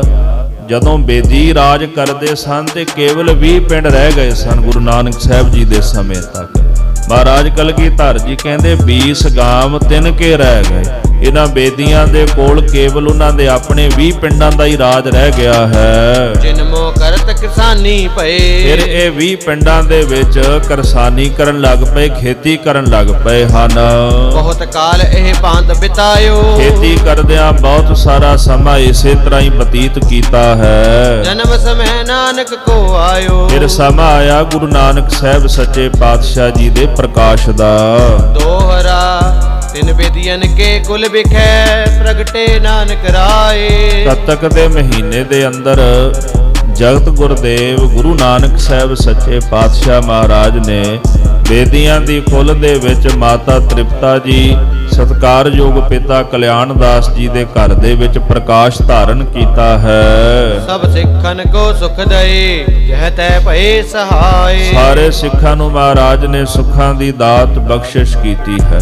ਜਿੱਥੇ ਕਿਥੇ ਆਪਣੇ ਸੇਵਕਾਂ ਦੇ ਸਹਾਈ ਹੋਏ ਨੇ, ਜਿਨ੍ਹਾਂ ਜਿਨ੍ਹਾਂ ਨੇ ਭਰੋਸਾ ਸ਼ਰਧਾ ਪ੍ਰਤੀਤ ਰੱਖ ਕੇ ਗੁਰੂਦੇਵ ਨੂੰ ਯਾਦ ਕੀਤਾ ਹੈ, ਉੱਥੇ ਜਾ ਕੇ ਮਹਾਰਾਜ ਨੇ ਆਪਣੇ ਭਗਤਾਂ ਸੇਵਕਾਂ ਦੀ ਲਾਜ ਰੱਖੀ ਹੈ। ਚੌਪਈ ਤਿਨ ਇਹ ਕਲਮੋ ਧਰਮ ਚਲਾਇਓ। ਹਾਂ, ਇੱਕ ਕੱਲ ਪ੍ਰਚਾਰਕ ਕਹਿੰਦਾ ਵੀ ਸਿੱਖ ਕੋਈ ਧਰਮ ਨਹੀਂ, ਇੱਕ ਅਪਗ੍ਰੇਡ ਪ੍ਰਚਾਰਕ ਹੈ, ਸੁਣ ਵੀ ਲਿਓ, ਬਥੇਰਾ ਰੋਲਾ ਪਿਆ ਹੋਇਆ ਉਹਦਾ ਵੀ ਗੁਰੂ ਨਾਨਕ ਸਾਹਿਬ ਨੇ ਕੋਈ ਧਰਮ ਨਹੀਂ ਚਲਾਇਆ। ਤੇ ਆ ਕੀ ਹੈ? ਤਿਨ ਇਹ ਕਲਮੋ ਧਰਮ ਚਲਾਇਓ। ਇਹਦੇ ਅਰਥ ਕੋਈ ਕਰਕੇ ਵਿਖਾ ਦੇਵੇ ਵੀ ਗੁਰੂ ਨਾਨਕ ਸਾਹਿਬ ਨੇ ਕਲਯੁਗ ਵਿੱਚ ਕੀ ਚਲਾਇਆ ਸੀ। ਆਖੇ ਜੀ ਨਹੀਂ ਜੀ, ਸਿੱਖ ਤਾਂ ਇੱਕ ਵਿਚਾਰਧਾਰਾ ਹੈ। ਵਿਚਾਰਧਾਰਾ ਜਿਹੜੀ ਹੁੰਦੀ ਹੈ ਉਹ ਕਿਤੇ ਨਾ ਕਿਤੇ ਜਾ ਕੇ ਖਤਮ ਹੋ ਜਾਂਦੀ ਹੈ। ਸੱਚ ਦਾ ਜਿਹੜਾ ਪੰਥ ਹੁੰਦਾ ਹੈ ਉਹ ਕਦੇ ਮਿਟਦਾ ਨਹੀਂ। ਸੱਚ ਦਾ ਪੰਥ ਹਮੇਸ਼ਾ ਚੱਲਦਾ ਹੈ। ਵਿਚਾਰਧਾਰਾ ਤਾਂ ਬੁੱਧ ਦੀ ਵੀ ਸੀ, ਕਿੰਨੀ ਕੁ ਪ੍ਰਗਟ ਹੈ ਸੰਸਾਰ ਦੇ ਅੰਦਰ। ਗੁਰੂ ਨਾਨਕ ਸਾਹਿਬ ਸੱਚੇ ਪਾਤਸ਼ਾਹ ਦਾ ਸੱਚ ਦਾ ਜਿਹੜਾ ਧਰਮ ਹੈ, ਜਿੰਨਾ ਤੇਜ਼ੀ ਨਾਲ ਜਗਤ ਵਿੱਚ ਫੈਲਿਆ, ਔਰ ਉਹਨੂੰ ਰੋਕਣ ਵਾਸਤੇ ਸਮੇਂ ਦੀ ਹਕੂਮਤ, ਭਾਵੇਂ ਗੱਲ ਉਸ ਸਮੇਂ ਦੀ ਸੀ ਗੁਰੂ ਸਾਹਿਬ ਦੇ ਸਮੇਂ ਦੀ, ਬਾਬਾ ਬੰਦਾ ਸਿੰਘ ਬਹਾਦਰ ਜੀ ਦਾ ਸਮਾਂ, ਭਾਵੇਂ ਬਾਅਦ ਦੇ ਵਿੱਚ ਸਮਾਂ ਸੀ ਜਦੋਂ ਮਹੰਤਾਂ ਨੇ ਕਬਜ਼ਾ ਕੀਤਾ, ਭਾਵੇਂ 84 ਦਾ ਗੇੜ ਸੀ ਤੇ ਭਾਵੇਂ 94 ਦਾ ਗੇੜ ਸੀ। ਸਾਧ ਸੰਗਤ ਜੀ ਕਿੰਨਾ ਅਤਿਆਚਾਰ ਹੋਇਆ ਸਿੱਖਾਂ ਦੇ ਉੱਪਰ। ਇੱਕ ਤਰ੍ਹਾਂ ਦਾ ਨਰ ਸੰਘਾਰ ਹੀ ਕੀਤਾ ਗਿਆ, ਨਸ਼ਲਕੁਸ਼ੀ ਕੀਤੀ ਗਈ। ਕਿਉਂਕਿ ਜਿੰਨਾ ਜ਼ਿਆਦਾ ਤੇਜ਼ੀ ਦੇ ਨਾਲ ਸਿੱਖ ਪੰਥ ਸੰਸਾਰ 'ਚ ਪ੍ਰਗਟ ਹੋਇਆ, ਦੁਨੀਆ ਦਾ ਧਰਮ ਨਹੀਂ ਕੋਈ ਪ੍ਰਗਟ ਹੋਇਆ, ਔਰ ਉਹ ਵੀ ਸੱਚ ਦਾ ਪੰਥ ਸੀ। ਮਾਰਿਆ ਸਿੱਖਾ ਜਗਤ ਵਿੱਚ, ਨਾਨਕ ਨਿਰਮਲ ਪੰਥ ਚਲਾਇਆ। ਤੇ ਜਿਹੜੇ ਲੋਕ ਇਹ ਗੱਲ ਅੱਜ ਕਹਿੰਦੇ ਨੇ ਵੀ ਗੁਰੂ ਨਾਨਕ ਸਾਹਿਬ ਨੇ ਤਾਂ ਇੱਕ ਵਿਚਾਰਧਾਰਾ ਪੈਦਾ ਕੀਤੀ, ਸ਼ਾਇਦ ਉਹਨਾਂ ਨੂੰ ਅੱਜ ਤਾਈਂ ਪਤਾ ਹੀ ਨਹੀਂ ਲੱਗਿਆ ਵੀ ਗੁਰੂ ਨਾਨਕ ਸਾਹਿਬ ਜੀ ਦੀ ਹਸਤੀ ਤੇ ਉਹਨਾਂ ਦਾ ਚਲਾਇਆ ਪੰਥ ਕੀ ਚੀਜ਼ ਹੈ। ਤਿੰਨ ਇਹ ਕਲਮੋਂ ਧਰਮ ਚਲਾਇਓ। ਇਹ ਉਹਨਾਂ ਦੇ ਮੂੰਹ ਤੇ ਚਪੇੜ ਹੈ ਜਿਹੜੇ ਝੂਠ ਦਾ ਪ੍ਰਚਾਰ ਕਰਦੇ ਨੇ, ਜਿਹੜੇ ਇਹ ਕਹਿੰਦੇ ਵੀ ਗੁਰੂ ਨਾਨਕ ਸਾਹਿਬ ਨੇ ਕੋਈ ਧਰਮ ਨਹੀਂ ਚਲਾਇਆ। ਗੁਰੂ ਗੋਬਿੰਦ ਸਿੰਘ ਸਾਹਿਬ ਜੀ ਦੀ ਗੱਲ ਅਸੀਂ ਮੰਨਾਂਗੇ, ਕਿਸੇ ਬੰਦੇ ਦੀ ਗੱਲ ਨਹੀਂ ਮੰਨਾਂਗੇ ਕਿ ਬੰਦਾ ਕੀ ਕਹਿ ਰਿਹਾ ਹੈ। ਮਹਾਰਾਜ ਕਹਿੰਦੇ ਗੁਰੂ ਨਾਨਕ ਸਾਹਿਬ ਜੀ ਨੇ ਕਲਯੁਗ ਦੇ ਅੰਦਰ ਧਰਮ ਚਲਾਇਆ। ਕਿਹੜਾ? ਸੱਚ ਦਾ ਜਿਹੜਾ ਪੰਥ ਸੀ। ਸੱਚ ਕਾ ਪੰਥਾ ਥਾਟਿਓ। ਸੱਚ ਦਾ ਜਿਹੜਾ ਪੰਥ ਸੀ ਗੁਰੂ ਨਾਨਕ ਸਾਹਿਬ ਜੀ ਨੇ ਆਰੰਭ ਕੀਤਾ। ਸੱਚ ਦਾ ਧਰਮ ਤੋਰਿਆ ਔਰ ਬਚਨ ਆਖਿਆ, ਸਰਬ ਧਰਮ ਮੈਂ ਸ੍ਰੇਸ਼ਟ ਧਰਮ, ਹਰ ਕੋ ਨਾਮ ਜਪ ਨਿਰਮਲ ਕਰਮ।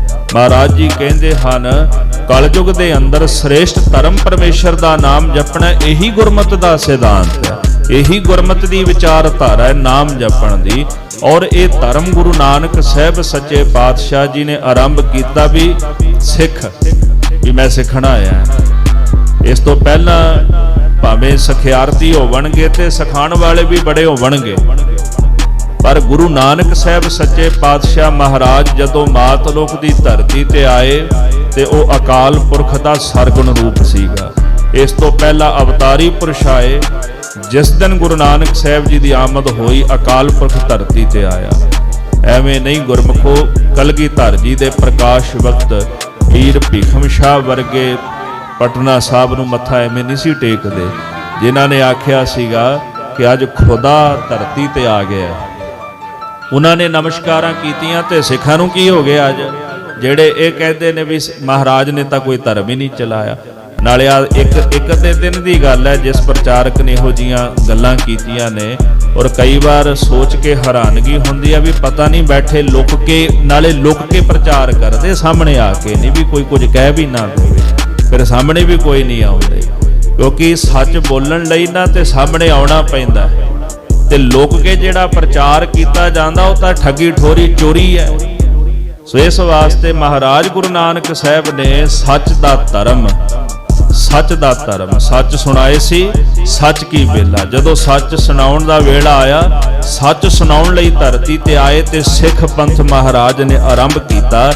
ਤੇ ਜਿਹਨੂੰ ਮਹਾਰਾਜ ਕਲਗੀਧਰ ਜੀ ਨੇ ਸਿਪਾਹੀ ਬਣਾ ਕੇ ਖਾਲਸਾ ਕਹਿ ਦਿੱਤਾ ਵੀ ਇਹ ਸਿੱਖ ਵੀ ਹੈ, ਇਹ ਸਿੰਘ ਵੀ ਹੈ, ਇਹ ਸੰਤ ਵੀ ਹੈ, ਇਹ ਸਿਪਾਹੀ ਵੀ ਹੈ। ਦੋ ਰੂਪ ਮਹਾਰਾਜ ਨੇ ਸਾਨੂੰ ਬਖਸ਼ਿਸ਼ ਕੀਤੇ ਨੇ, ਸਾਧੂਪਣਾ ਵੀ, ਸ਼ੇਰਪਣਾ ਵੀ, ਅਣਖ ਵੀ ਸਾਨੂੰ ਬਖਸ਼ਿਸ਼ ਕੀਤੀ ਹੈ। ਸਭ ਸਾਧਨ ਕੋ ਰਾਹੋ ਬਤਾਇਓ। ਮਹਾਰਾਜ ਕਹਿੰਦੇ ਨੇ ਵੀ ਸਤਿਗੁਰ ਜੀ ਨੇ ਜਿੰਨੇ ਵੀ ਸਾਧੂ ਸਨ, ਧਰਤੀ ਦੇ ਜਿੰਨੇ ਜੀਵ ਸਨ ਜੋ ਭਟਕ ਚੁੱਕੇ ਸਨ, ਉਹਨਾਂ ਨੂੰ ਸਾਰੇ ਸਾਧਨਾਂ ਦਾ ਇੱਕ ਸਾਧਨ ਦੱਸ ਦਿੱਤਾ। ਸਾਰੇ ਸਾਧਨਾਂ ਦਾ ਇੱਕ ਸਾਧਨ ਕਿਹੜਾ? ਕੇਵਲ ਨਾਮ ਜਪੋ ਰੇ ਪ੍ਰਾਣੀ ਪਰੋ ਏਕ ਕੀ ਸਰਣਾ। ਕੇਵਲ ਅਕਾਲ ਪੁਰਖ ਦਾ ਨਾਮ ਜਪੋ। ਸਾਰੇ ਸਾਧੂਆਂ ਨੂੰ, ਸਾਰੇ ਸੰਸਾਰ ਦੇ ਜੀਵਾਂ ਨੂੰ ਨਾਮ ਜਪਣ ਦਾ ਉਪਦੇਸ਼ ਦਿੱਤਾ। ਇਹ ਸੱਚ ਦਾ ਜਿਹੜਾ ਰਾਹ ਸੀ ਗੁਰੂ ਨਾਨਕ ਸਾਹਿਬ ਜੀ ਨੇ ਦੱਸਿਆ। ਭੂਲੇ ਮਾਰਗ ਜਿਨਹਿ ਬਤਾਇਆ, ਐਸਾ ਗੁਰ ਵਡ ਭਾਗੀ ਪਾਇਆ। ਭੂਲੇ ਸਿੱਖ ਗੁਰੂ ਸਮਝਾਏ, ਉਜੜ ਜਾਂਦੇ ਮਾਰਗ ਪਾਏ। ਜਿਹੜੇ ਸਿੱਖ ਭੁੱਲ ਚੁੱਕੇ ਸਨ, ਉਜਾੜਾਂ ਨੂੰ ਭਰਮ ਰਹੇ ਸਨ, ਗੁਰੂ ਨਾਨਕ ਸਾਹਿਬ ਸੱਚੇ ਪਾਤਸ਼ਾਹ ਨੇ ਉਹਨਾਂ ਨੂੰ ਸੱਚ ਦਾ ਉਪਦੇਸ਼ ਦੇ ਕੇ ਸੱਚ ਦੇ ਰਾਹ ਦੇ ਉੱਪਰ ਤੋਰਿਆ ਹੈ। ਜੋ ਤਾਂ ਕੇ ਮਾਰਗ ਮਹਿ ਆਏ, ਜਿਹੜੇ ਗੁਰੂ ਨਾਨਕ ਸਾਹਿਬ ਦੇ ਪੰਥ ਦੇ ਵਿੱਚ ਚੱਲ ਕੇ ਆ ਗਏ, ਉਹਨਾਂ ਦੇ ਦੱਸੇ ਮਾਰਗ ਤੇ ਚੱਲਣ ਲੱਗ ਪਏ ਹਨ। ਤੇ ਕਬਹੂ ਨਹੀਂ ਪਾਪ ਸੰਤਾਏ, ਉਹਨਾਂ ਨੂੰ ਕਦੇ ਫਿਰ ਪਾਪਾਂ ਨੇ ਨਹੀਂ ਸਤਾਇਆ। ਜਿਹੜੇ ਗੁਰੂ ਨਾਨਕ ਸਾਹਿਬ ਦੀ ਸਿੱਖਿਆ ਨੂੰ ਕਮਾਉਣ ਲੱਗ ਪਏ, ਉਹ ਪਾਪਾਂ ਤੋਂ ਰਹਿਤ ਹੋ ਗਏ ਹਨ। ਜੇ ਪੰਥ ਤਵਨ ਕੇ ਪਰੇ, ਜੇ ਗੁਰੂ ਨਾਨਕ ਸਾਹਿਬ ਨੇ ਵਿਚਾਰਧਾਰਾ ਚਲਾਈ ਹੁੰਦੀ ਤੇ ਫਿਰ ਪੰਥ ਸ਼ਬਦ ਨਾ ਆਉਂਦਾ। ਵਿਚਾਰਧਾਰਾ ਪੰਥ ਨਹੀਂ ਹੁੰਦਾ, ਵਿਚਾਰਧਾਰਾ ਧਰਮ ਨਹੀਂ ਹੁੰਦਾ। ਜੇ ਗੁਰੂ ਨਾਨਕ ਸਾਹਿਬ ਨੇ ਕੱਲੀ ਵਿਚਾਰਧਾਰਾ ਤੋਰੀ, ਫਿਰ ਪੰਥ ਸ਼ਬਦ ਕਿਉਂ ਆ ਗਿਆ? ਨਾਨਕ ਨਿਰਮਲ ਪੰਥ ਚਲਾਇਆ। ਸਾਰੇ ਸਿੱਖ ਜਗਤ ਅੰਦਰੇ ਬਚਨ ਪੜ੍ਹੇ ਜਾਂਦੇ, ਮਾਰਿਆ ਸਿੱਕਾ ਜਗਤ ਵਿੱਚ ਨਾਨਕ ਨਿਰਮਲ ਪੰਥ ਚਲਾਇਆ। ਵਾਹਿਗੁਰੂ ਗੁਰੂ ਨਾਨਕ ਸਾਹਿਬ ਧਾਰਕੈ ਮੂਰਤ ਹੈ ਜਗ ਆਇਓ। ਇਸ ਧਰਤੀ ਤੇ ਮਾਤਲੁਕ ਦੀ ਧਰਤੀ ਤੇ ਗੁਰੂ ਨਾਨਕ ਸਾਹਿਬ ਜੀ ਆਏ ਤੇ ਸੱਚ ਦਾ ਪੰਥ ਤੋਰਿਆ। ਮਹਾਰਾਜ ਕਲਗੀਧਰ ਜੀ ਕਹਿੰਦੇ ਜੇ ਪੰਥ ਤਵਨ ਕੇ ਪਰੇ। ਜਿਹੜੇ ਗੁਰੂ ਨਾਨਕ ਸਾਹਿਬ ਦੇ ਪੰਥ, ਗੁਰੂ ਨਾਨਕ ਸਾਹਿਬ ਦੇ ਦੱਸੇ ਹੋਏ ਮਾਰਗ ਤੇ ਧਰਮ ਦੇ ਧਾਰਨੀ ਹੋ ਕੇ ਉਹਨਾਂ ਦੇ ਦੱਸੇ ਰਾਹ ਤੇ ਤੁਰ ਪਏ ਹਨ, ਪਾਪ ਤਾਪ ਤਿਨ ਕੇ ਪ੍ਰਭ ਹਰੇ। ਉਹਨਾਂ ਦੇ ਪਾਪ ਤੇ ਤਾਪ ਪਰਮੇਸ਼ਰ ਅਕਾਲ ਪੁਰਖ ਨੇ ਨਾਸ਼ ਕਰ ਦਿੱਤੇ ਹਨ। ਦੁਖ ਭੂਖ ਕਬਹੂ ਨ ਸੰਤਾਏ, ਉਹਨਾਂ ਨੂੰ ਦੁੱਖ ਤੇ ਭੁੱਖ ਕਦੀ ਨਹੀਂ ਸੰਤਾਈ। ਭਾਵੇਂ ਸਿੱਖ ਜਿੰਨਾ ਮਰਜੀ ਗਰੀਬ ਹੋਵੇ, ਉਹ ਆਪਣੀ ਕਿਰਤ ਕਰਕੇ ਪ੍ਰਸ਼ਾਦਾ ਛਕਦਾ, ਮਿਹਨਤ ਕਰਕੇ। ਗੁਰੂ ਦੇ ਬਚਨ ਸਿੱਖਾਂ ਨੇ ਕਮਾਏ ਨਾ ਵੀ ਨਾਮ ਜਪੋ, ਫਿਰ ਕਿਰਤ ਵੀ ਕਰੋ, ਕਿਰਤ ਵੀ ਕਰੋ। ਜਿਹੜਾ ਬੰਦਾ ਕਿਰਤ ਕਰਨ ਵਾਲਾ ਉਹ ਭੁੱਖਾ ਮਰ ਹੀ ਨਹੀਂ ਸਕਦਾ। ਭੁੱਖਾ ਤੇ ਉਹ ਮਰੇਗਾ ਜਿਹੜਾ ਕਿਰਤ ਨਹੀਂ ਕਰੇਗਾ। ਤੇ ਜਿਹੜਾ ਕਿਰਤ ਕਰਨ ਵਾਲਾ ਹੋ ਸਕਦਾ ਵੀ ਉਹ ਵੱਡਾ ਮਹਿਲ ਨਾ ਬਣਾ ਸਕਦਾ ਹੋਵੇ, ਪਰ ਘੱਟੋ ਘੱਟ ਭੁੱਖਾ ਤਾਂ ਨਹੀਂ ਨਾ ਸੌਵੇਗਾ। ਉਹ ਪੇਟ ਤੇ ਜ਼ਰੂਰ ਭਰੇਗਾ ਨਾ ਆਪਣਾ ਤੇ ਆਪਣੇ ਪਰਿਵਾਰ ਦਾ, ਭਾਵੇਂ ਔਖਾ ਸੌਖਾ ਹੀ ਭਰੇ। ਮਹਾਰਾਜ ਜੀ ਕਹਿੰਦੇ ਜਿਨ੍ਹਾਂ ਨੇ ਸਤਿਗੁਰਾਂ ਦੇ ਬਚਨ ਮੰਨ ਲਏ ਉਹਨਾਂ ਨੂੰ ਕਦੇ ਦੁੱਖ ਤੇ ਭੁੱਖ ਕਦੇ ਨਹੀਂ ਸੰਤਾਈ। ਜਾਲ ਕਾਲ ਕੇ बीच न ਆਏ। ਫਿਰ ਉਹ ਕਾਲ ਦੇ ਜਾਲ ਦੇ ਵਿੱਚ ਵੀ ਨਹੀਂ ਆਏ। ਭਾਵ ਅੰਤ ਕਾਲ ਗੁਰੂ ਸਾਹਿਬ ਨੇ ਉਹਨਾਂ ਦੀ ਬਾਹ ਫੜ ਲਈ ਤੇ ਭਵ ਸਾਗਰ ਤੋਂ ਉਹਨਾਂ ਨੂੰ ਉਤਾਰ ਦਿੱਤਾ ਹੈ। ਨਾਨਕ ਅੰਗਦ ਕੋ ਬਪਤਰਾ। ਗੁਰੂ ਨਾਨਕ ਸਾਹਿਬ ਸੱਚੇ ਪਾਤਸ਼ਾਹ ਜੀ ਨੇ ਆਪਣੀ ਪਾਵਨ ਪਵਿੱਤਰ ਗੁਰਤਾ ਗੱਦੀ ਧੰਨ ਗੁਰੂ ਅੰਗਦ ਦੇਵ ਸਾਹਿਬ ਜੀ ਨੂੰ ਬਖਸ਼ਿਸ਼ ਕੀਤੀ। ਗੁਰੂ ਅੰਗਦ ਦੇਵ ਸਾਹਿਬ ਜੀ ਨੇ ਸੇਵਾ ਕਰਕੇ ਗੁਰੂ ਨਾਨਕ ਸਾਹਿਬ ਦੇ ਕੋਲੋਂ ਗੱਦੀ ਦੀ ਦਾਤ ਲਈ ਹੈ। ਧਰਮ ਪ੍ਰਚੁਰ ਇਹ ਜਗ ਮੋਹ ਕਰਾ। ਤੇ ਗੁਰੂ ਅੰਗਦ ਦੇਵ ਸਾਹਿਬ ਜੀ ਨੇ ਵੀ ਧਰਮ ਦਾ ਪ੍ਰਚਾਰ ਕੀਤਾ। ਹੁਣ ਮੈਂ ਜੇ ਫਿਰ ਕਹਿ ਦਿਆਂ ਵੀ ਉਹਨਾਂ ਨੇ ਧਰਮ ਨਹੀਂ ਚਲਾਇਆ ਤੇ ਫਿਰ ਇਹ ਧਰਮ ਦਾ ਜ਼ਿਕਰ ਮਹਾਰਾਜ ਫਿਰ ਕਰਦੇ ਨੇ। ਗੁਰੂ ਗੋਬਿੰਦ ਸਿੰਘ ਸਾਹਿਬ ਜੀ, ਗੁਰੂ ਅੰਗਦ ਦੇਵ ਸਾਹਿਬ ਜੀ ਨੇ ਉਸ ਧਰਮ ਦਾ ਪ੍ਰਚਾਰ ਅੱਗੇ ਕੀਤਾ ਜਿਸ ਧਰਮ ਨੂੰ ਗੁਰੂ ਨਾਨਕ ਸਾਹਿਬ ਜੀ ਨੇ ਆਰੰਭ ਕੀਤਾ ਹੈ। ਜੋਤ 오ਹਾ ਜੁਗਤ ਸਾਏ ਸਹਿ ਕਾਇਆ ਫਿਰ ਪਲਟਿਆ। ਸਿਰਫ ਆ ਕਾਇਆ ਆ ਸਰੀਰ ਪਲਟਿਆ ਸੀਗਾ। ਜੋਤ ਉਹੀ ਸੀ ਤੇ ਜੁਗਤੀ ਵੀ ਉਹੀ ਸੀ। ਜਿਹੜੀ ਮਰਿਆਦਾ ਗੁਰੂ ਨਾਨਕ ਸਾਹਿਬ ਜੀ ਨੇ ਤੋਰੀ ਉਸੇ ਮਰਿਆਦਾ ਨੂੰ ਗੁਰੂ ਅੰਗਦ ਦੇਵ ਸਾਹਿਬ ਜੀ ਨੇ ਅੱਗੇ ਤੋਰਿਆ ਹੈ। ਅਮਰਦਾਸ ਪੁਨ ਨਾਮ ਕਹਾਇਓ। ਉਸ ਤੋਂ ਬਾਅਦ ਗੁਰੂ ਨਾਨਕ ਸਾਹਿਬ ਜੀ ਤੀਜੇ ਜਾਮੇ ਵਿੱਚ ਆ ਗਏ। ਫਿਰ ਉਹਨਾਂ ਆਪਣੇ ਆਪ ਨੂੰ ਗੁਰੂ ਅਮਰਦਾਸ ਸਾਹਿਬ ਜੀ ਕਹਾਇਆ ਹੈ। ਜਨ ਦੀਪਕ ਤੇ ਦੀਪ ਜਗਾਇਓ। ਮੰਨ ਲਓ ਜਿਵੇਂ ਦੀਵੇ ਤੋਂ ਦੀਵਾ ਬਾਲ ਦਈਦਾ, ਕੋਈ ਫਰਕ ਥੋੜਾ ਰਹਿੰਦਾ। ਇੱਕ ਦੀਵਾ ਉਹਦੇ ਨਾਲ ਦੂਜਾ, ਦੂਜੇ ਨਾਲ ਤੀਜਾ, ਤੀਜੇ ਨਾਲ ਚੌਥਾ। ਜਿਵੇਂ ਦੀਵੇ ਤੋਂ ਦੀਵਾ ਬਲ ਗਿਆ ਏਦਾਂ ਗੁਰੂ ਨਾਨਕ ਸਾਹਿਬ ਸੱਚੇ ਪਾਤਸ਼ਾਹ ਜੀ ਆਪ ਜੀ ਤੋਂ ਗੁਰੂ ਅੰਗਦ ਦੇਵ ਸਾਹਿਬ ਜੀ, ਗੁਰੂ ਅੰਗਦ ਦੇਵ ਸਾਹਿਬ ਜੀ ਤੋਂ ਗੁਰੂ ਅਮਰਦਾਸ ਸਾਹਿਬ ਸੱਚੇ ਪਾਤਸ਼ਾਹ ਜੀ ਗੁਰਤਾ ਗੱਦੀ ਤੇ ਬਿਰਾਜੇ ਹਨ।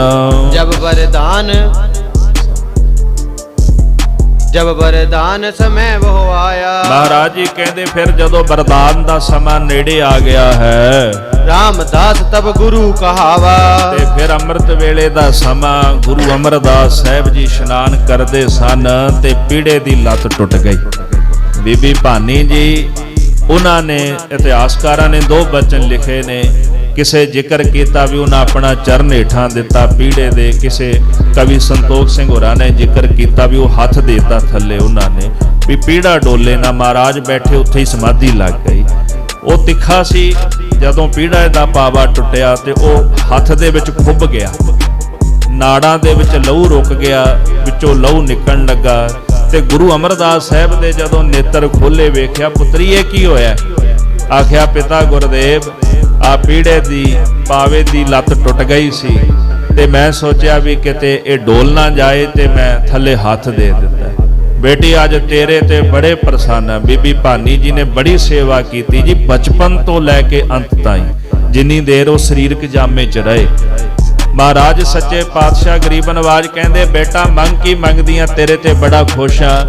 ਮਹਾਰਾਜ ਘਰ ਦੀ ਘਰ ਵਿੱਚ ਰਹਿ ਜਾਏ, ਇਹ ਕਿਰਪਾ ਕਰ ਦੇ ਵੀ ਘਰ ਦੀ ਘਰ 'ਚ ਰਹੇ। ਇਹ ਜਿਹੜਾ ਵਰਦਾਨ ਬੀਬੀ ਭਾਨੀ ਜੀ ਨੇ ਗੁਰੂ ਅਮਰਦਾਸ ਸਾਹਿਬ ਜੀ ਕੋਲੋਂ ਮੰਗਿਆ ਤੇ ਸਾਹਿਬ ਕਹਿੰਦੇ ਬੇਟਾ ਫਿਰ ਇਸੇ ਤਰ੍ਹਾਂ ਹੀ ਹੋਵੇਗਾ। ਘਰ ਦੀ ਫਿਰ ਘਰ ਦੇ ਵਿੱਚ ਹੀ ਰਹੇਗੀ। ਫਿਰ ਜਾਣ ਨਾ ਦੇਸਾਂ ਸੋਢੀ ਉਹ ਹੋਰ ਸਹਿ ਅਜਰ ਨਾ ਜਰਿਆ ਜਾਏ। ਭਾਈ ਸਾਹਿਬ ਭਾਈ ਗੁਰਦਾਸ ਸਾਹਿਬ ਜੀ ਫਿਰ ਲਿਖਦੇ ਨੇ ਮਹਾਰਾਜ ਸੱਚੇ ਪਾਤਸ਼ਾਹ ਨੇ ਕਿਰਪਾ ਕੀਤੀ।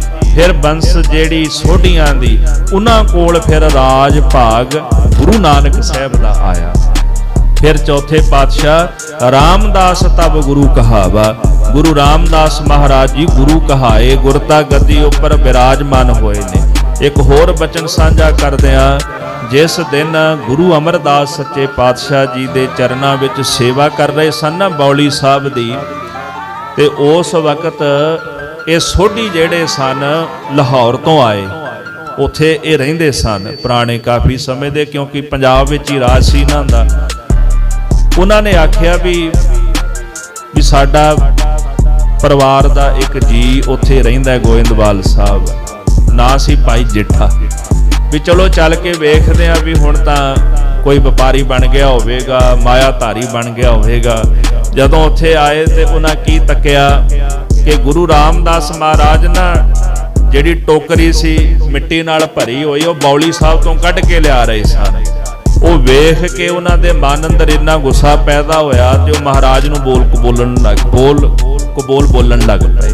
ਆਖਿਆ ਵੀ ਸਾਡੀ ਕੁਲ ਨੂੰ ਕਲੰਕ ਲਾ ਦਿੱਤਾ ਤੂੰ, ਇੱਥੇ ਆ ਕੇ ਸਹੁਰਿਆਂ ਦੇ ਘਰ ਦੇ ਵਿੱਚ ਤੂੰ ਮਿੱਟੀ ਢੋਣਾ ਪਿਆ, ਸਾਡੀ ਲਾਜ ਸ਼ਰਮ ਨਹੀਂ ਵੇਖੀ। ਤੇ ਗੁਰੂ ਰਾਮਦਾਸ ਮਹਾਰਾਜ ਜੀ ਕਹਿੰਦੇ ਵੀ ਮੈਂ ਤਾਂ ਸੇਵਾ ਕਰਦਾ ਪਿਆ ਗੁਰੂ ਸਾਹਿਬ ਦੇ ਘਰ ਦੀ। ਚਲੋ ਜੋ ਬੋਲ ਕਬੋਲੂ ਨਾ ਬੋਲਣਾ ਸੀ ਉਹ ਬੋਲ ਕੇ ਨਾ ਤੇ ਫਿਰ ਗੁਰੂ ਅਮਰਦਾਸ ਸਾਹਿਬ ਕੋਲ ਚਲੇ ਗਏ। ਇਹ ਚੱਲੇ ਸੀ ਗੰਗਾ ਇਸ਼ਨਾਨ ਕਰਨ ਤੇ ਸੋਚਿਆ ਵੀ ਚਲੋ ਰਾਹ ਦੇ ਵਿੱਚ ਜਾਂਦਿਆਂ ਭਾਈ ਜੇਠਾ ਜੀ ਨੂੰ ਮਿਲ ਚਲੀਏ। ਜਦੋਂ ਗੁਰੂ ਅਮਰਦਾਸ ਮਹਾਰਾਜ ਸਾਹਿਬ ਜੀ ਦੇ ਕੋਲ ਗਏ ਨਾ ਤੇ ਜਾ ਕੇ ਕਹਿਣ ਲੱਗੇ ਵੀ ਜੇ ਉਹਨੂੰ ਨਹੀਂ ਸੀ ਪਤਾ ਤੁਸੀਂ ਤਾਂ ਸਿਆਣੇ ਸੀ ਵੀ ਤੁਸੀਂ ਰੋਕ ਦਿੰਦੇ।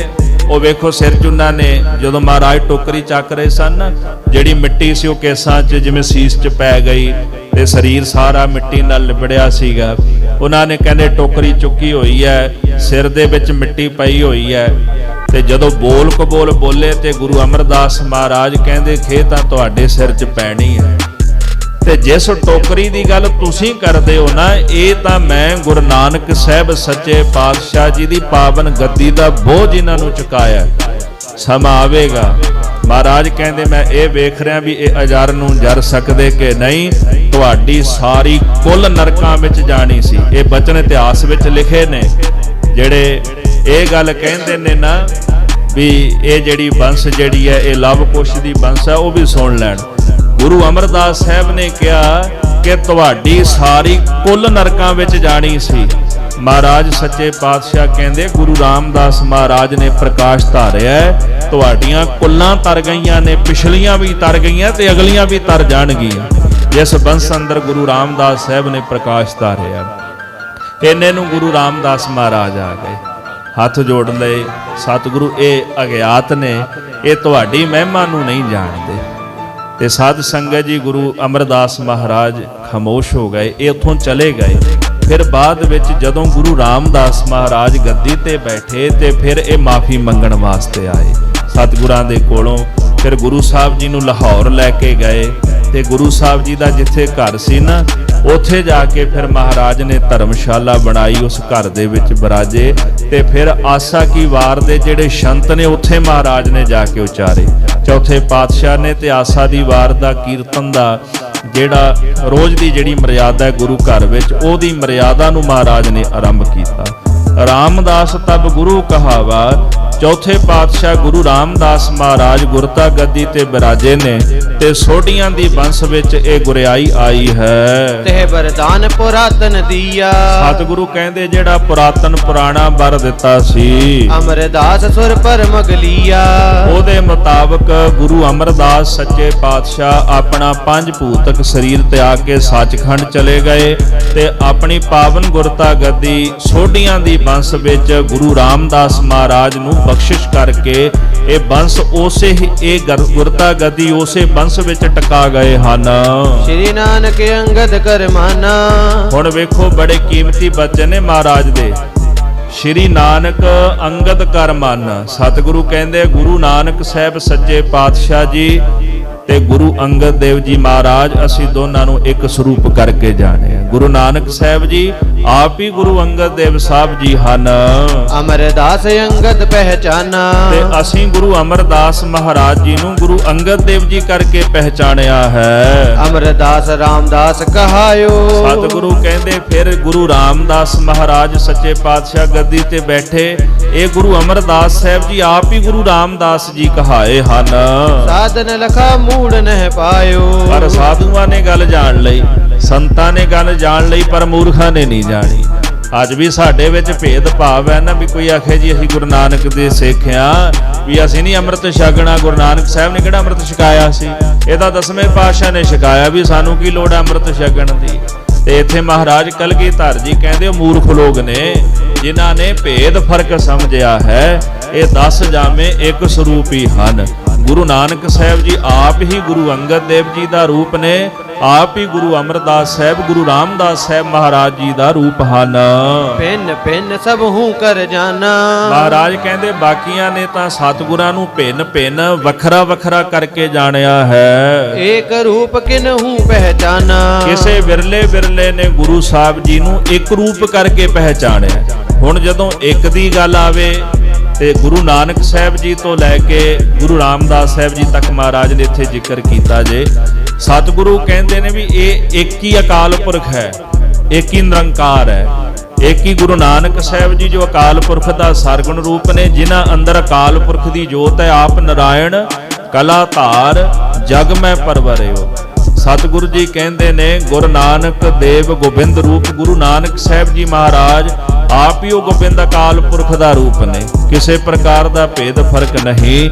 ਤੋ ਵਿਰਲੇ ਵਿਰਲੇ ਗੁਰਮੁਖਾਂ ਨੇ ਇੱਕ ਸਰੂਪ ਕਰਕੇ ਮਹਾਰਾਜ ਨੂੰ ਜਾਣਿਆ ਹੈ। ਜਿਨ ਜਾਣਾ ਤਿਨ ਹੀ ਸਿੱਧ ਪਾਈ। ਜਿਨ੍ਹਾਂ ਨੇ ਗੁਰੂ ਸਾਹਿਬ ਜੀ ਨੂੰ ਇੱਕ ਰੂਪ ਕਰਕੇ ਜਾਣ ਲਿਆ, ਜਿਨ੍ਹਾਂ ਨੇ ਅਕਾਲ ਪੁਰਖ ਮੰਨ ਲਿਆ, ਕਿਸੇ ਤਰ੍ਹਾਂ ਦਾ ਭੇਦ ਫਰਕ ਨਹੀਂ ਜਾਣਿਆ, ਉਹਨਾਂ ਨੇ ਫਿਰ ਸਿੱਧੀ ਦੀ ਪ੍ਰਾਪਤੀ ਕਰ ਲਈ, ਮੁਕਤੀ ਦੀ ਪ੍ਰਾਪਤੀ ਕਰ ਲਈ ਹੈ। ਬਿਨ ਸਮਝੇ ਸਿੱਧ ਹਾਥ ਨ ਆਈ। ਜਿੰਨੀ ਦੇਰ ਤੱਕ ਅਸੀਂ ਗੁਰੂ ਸਾਹਿਬ ਜੀ ਨੂੰ ਸਮਝਦੇ ਨਹੀਂ, ਜਿੰਨੀ ਦੇਰ ਤੱਕ ਗੁਰੂ ਸਾਹਿਬ ਨੂੰ ਅਸੀਂ ਸਮਝਦੇ ਨਹੀਂ ਕਿ ਉਹ ਅਕਾਲ ਪੁਰਖ ਦਾ ਰੂਪ ਨੇ, 10 ਪਾਤਸ਼ਾਹੀਆਂ ਇੱਕ ਨੇ, 10 ਪਾਤਸ਼ਾਹੀਆਂ ਬਾਣੀ ਦਾ ਰੂਪ ਗੁਰੂ ਗ੍ਰੰਥ ਸਾਹਿਬ ਦਾ ਰੂਪ ਨੇ, ਜਿੰਨੀ ਦੇਰ ਤੱਕ ਅਸੀਂ ਇਸ ਗੱਲ ਨੂੰ ਸਮਝਦੇ ਨਹੀਂ, ਉਨੀ ਦੇਰ ਤੱਕ ਸਿੱਧੀ ਸਾਡੇ ਹੱਥ ਦੇ ਵਿੱਚ ਨਹੀਂ ਆ ਸਕਦੀ। ਰਾਮਦਾਸ ਹਰ ਸੋ ਮਿਲ ਗਏ। ਇਸ ਤਰ੍ਹਾਂ ਫਿਰ ਗੁਰੂ ਰਾਮਦਾਸ ਸੱਚੇ ਪਾਤਸ਼ਾਹ ਮਹਾਰਾਜ ਬੈਠਾ ਸੋਢੀ ਪਾਤਸ਼ਾਹ ਰਾਮਦਾਸ ਸਤਿਗੁਰੂ ਕਹਾਵੈ।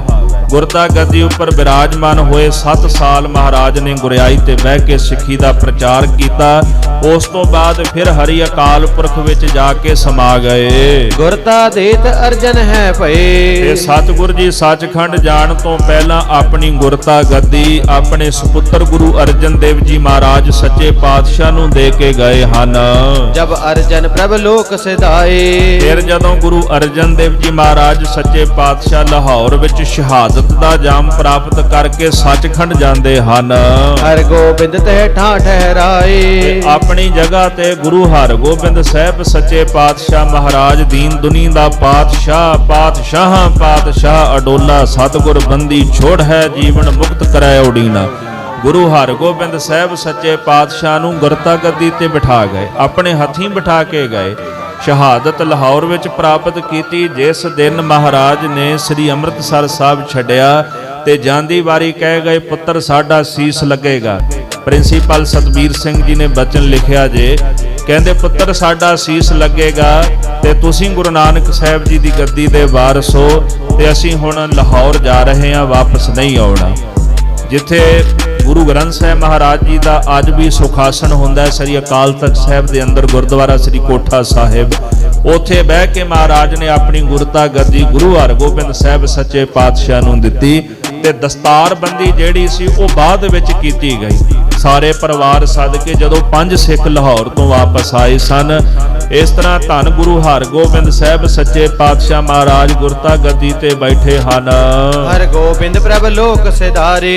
ਜਦੋਂ ਗੁਰੂ ਹਰਗੋਬਿੰਦ ਸਾਹਿਬ ਸੱਚੇ ਪਾਤਸ਼ਾਹ ਮਹਾਰਾਜ ਸ੍ਰੀ ਕੀਰਤਪੁਰ ਸਾਹਿਬ ਦੀ ਧਰਤੀ ਤੇ ਗੁਰਦੁਆਰਾ ਸ੍ਰੀ ਪਤਾਲਪੁਰੀ ਸਾਹਿਬ ਉੱਥੋਂ ਸੱਚਖੰਡ ਪਿਆਨਾ ਕਰ ਗਏ ਹਨ। ਹਰੀ ਰਾਏ ਤਹਿ ਠਾਂ ਬੈਠਾਰੇ।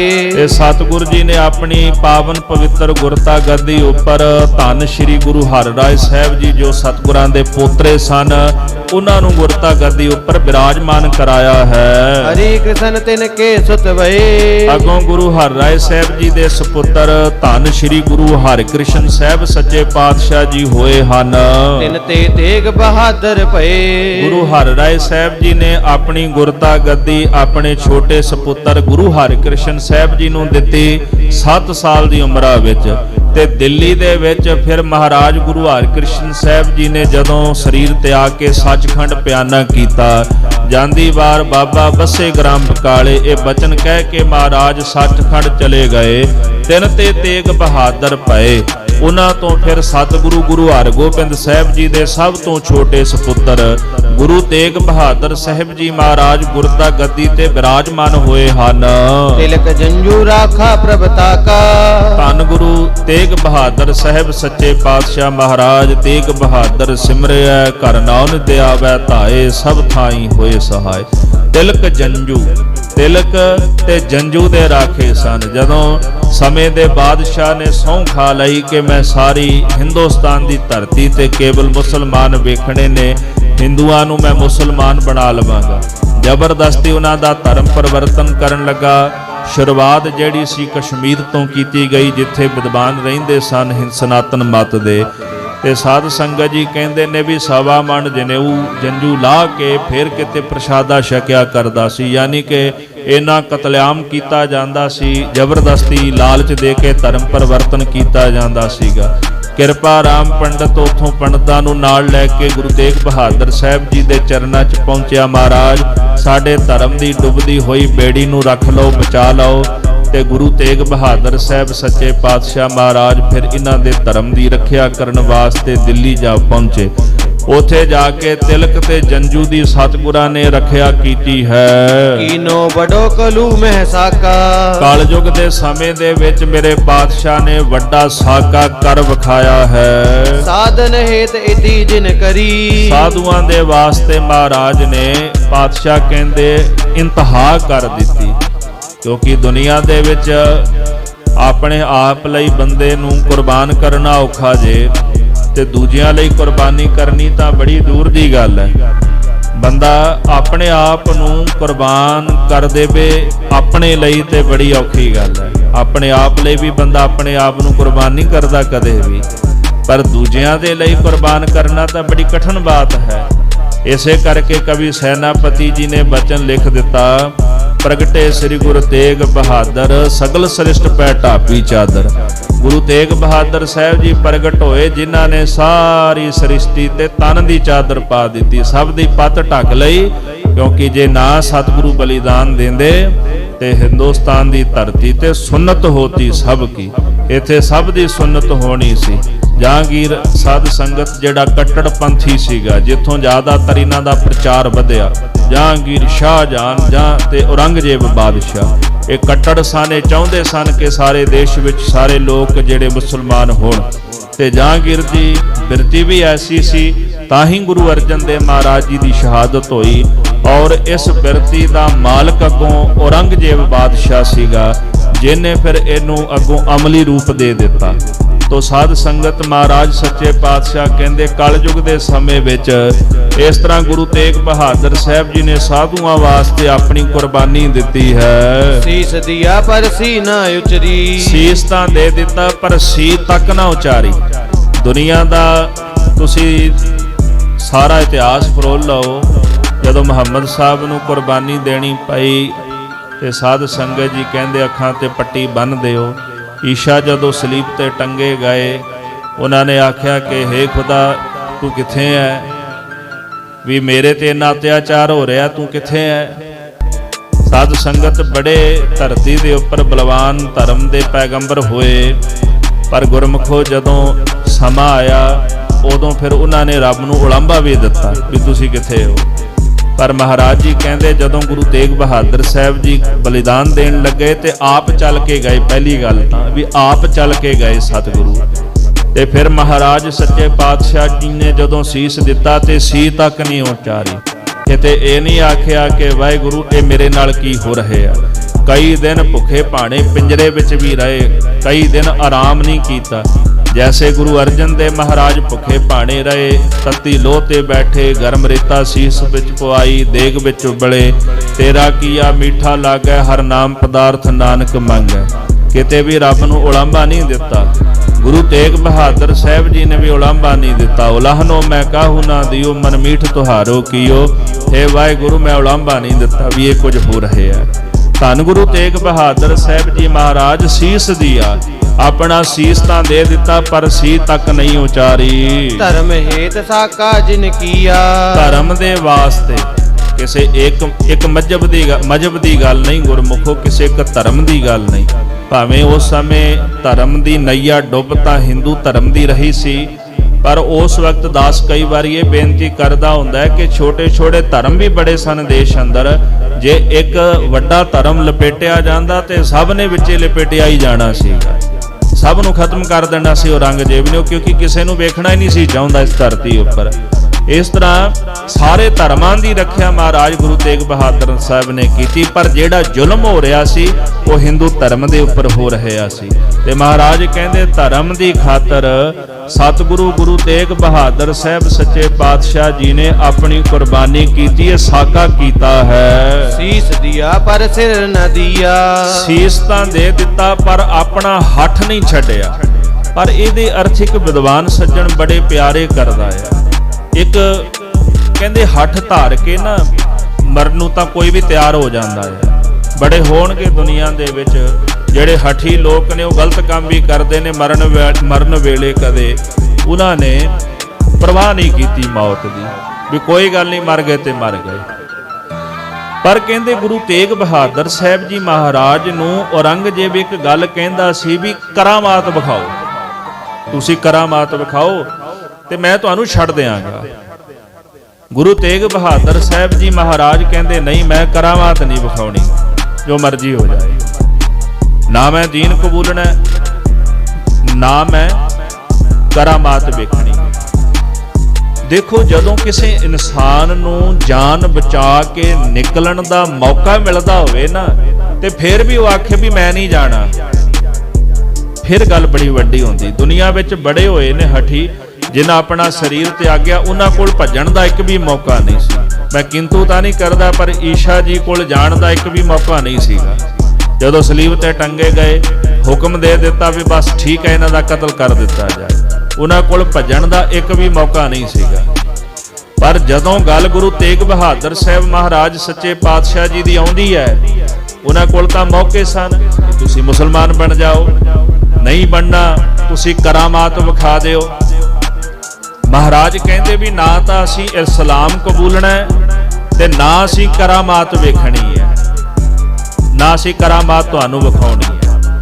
ਸਤਿਗੁਰਾਂ ਨੇ ਬਚਨ ਆਖੇ ਵੀ ਨਾ ਅਸੀਂ ਇਸਲਾਮ ਕਬੂਲਣਾ, ਨਾ ਕਰਾਮਾਤ ਵਿਖਾਉਣੀ ਹੈ। ਤੇ ਮਹਾਰਾਜ ਕਹਿੰਦੇ ਰਹੀ ਅਗਲੀ ਸ਼ਰਤ, ਮਰਨ ਲਈ ਤਿਆਰ ਰਹੋ, ਉਹ ਸਾਨੂੰ ਕਬੂਲ ਹੈ। ਇਸ ਚੀਜ਼ ਨੂੰ ਅਸੀਂ ਕਬੂਲਦੇ ਹਾਂ। ਇਹਨੂੰ ਕਹਿੰਦੇ ਨੇ ਵੀ ਸਿਰ, ਇਹ ਅਸਲੀ ਸਿਰ ਹੁੰਦਾ ਹੈ, ਇਹ ਅਸਲੀ ਹੱਠ ਹੁੰਦਾ ਹੈ। ਵੀ ਜਦੋਂ ਜਾਣ ਦੇ ਰਾਹ ਵੀ ਖੁੱਲੇ ਹੋਵਣ ਤੇ ਫਿਰ ਵੀ ਮਨੁੱਖ ਆਖੇ ਵੀ ਮੈਂ ਨਹੀਂ ਜਾਂਦਾ, ਮੈਂ ਧਰਮ ਦੀ ਖਾਤਰ ਜੂਝ ਕੇ ਮਰਨ ਨੂੰ ਤਿਆਰ ਹਾਂ। ਗੁਰੂ ਤੇਗ ਬਹਾਦਰ ਸਾਹਿਬ ਸੱਚੇ ਪਾਤਸ਼ਾਹ ਗਰੀਬ ਨਵਾਜ ਉਥੇ ਫਿਰ ਇਹ ਜਿਹੜਾ ਆਪਣਾ ਸਿਰੜ ਜਿਹੜਾ ਸੀ ਨਾ, ਇਹ ਨਿਭਾ ਰਹੇ ਸਨ। ਇੱਕ ਪਾਸੇ ਅਕਾਲ ਪੁਰਖ ਦਾ ਨਾਮ ਜਪਦੇ ਨੇ ਤੇ ਦੂਜੇ ਪਾਸੇ ਕੁਰਬਾਨੀ ਵੀ ਦਿੰਦੇ ਨੇ। ਤੇ ਸਤਿਗੁਰ ਜੀ ਜਪਜੀ ਸਾਹਿਬ ਜੀ ਦਾ ਪਾਠ ਕਰਕੇ ਜਲਾਦ ਨੂੰ ਇਹ ਬਚਨ ਪਹਿਲਾਂ ਆਖਿਆ ਵੀ ਜਦੋਂ ਅਸੀਂ ਸੀਸ ਨਵਾਈਏ ਤੇ ਤੇਗ ਚਲਾ ਦਈ। ਚਾਂਦਨੀ ਚੌਂਕ ਵਿੱਚ ਬੈਠੇ ਮਹਾਰਾਜ ਗੁਰੂ ਤੇਗ ਬਹਾਦਰ ਸਾਹਿਬ ਜਿਨੀ ਨਾਮ ਧਿਆਇਆ, ਗਏ ਮਸਕਤ ਘਾਲ, ਨਾਨਕ ਤੇ ਮੁਖ ਉਜਲੇ ਕੀਤੀ ਛੁੱਟੀ ਨਾਲ। ਜਲਾਦ ਨੇ ਤਲਵਾਰ ਚਲਾਈ ਤੇ ਧੜ ਦੇ ਨਾਲੋਂ ਸੀਸ ਜੁਦਾ ਹੋਇਆ।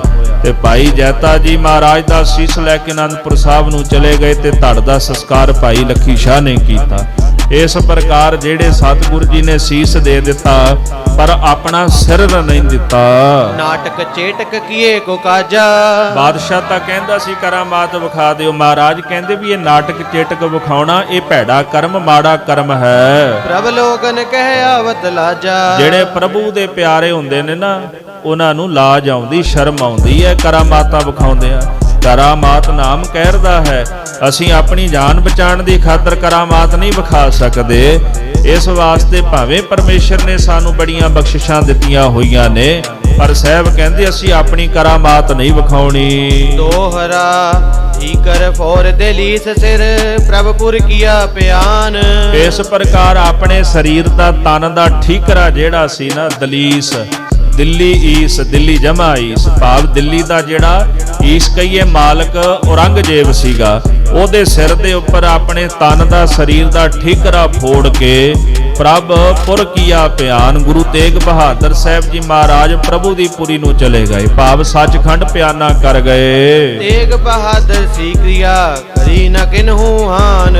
ਦਸਵੇਂ ਪਾਤਸ਼ਾਹ ਜੀ ਫਰਮਾਨ ਕਰਦੇ, ਗੁਰੂ ਤੇਗ ਬਹਾਦਰ ਸਾਹਿਬ ਸੱਚੇ ਪਾਤਸ਼ਾਹ ਵਰਗੀ ਕਿਰਿਆ ਇਸ ਜਗਤ ਵਿੱਚ ਅੱਜ ਤਾਈਂ ਕਿਸੇ ਨੇ ਆ ਕੇ ਨਹੀਂ ਕੀਤੀ।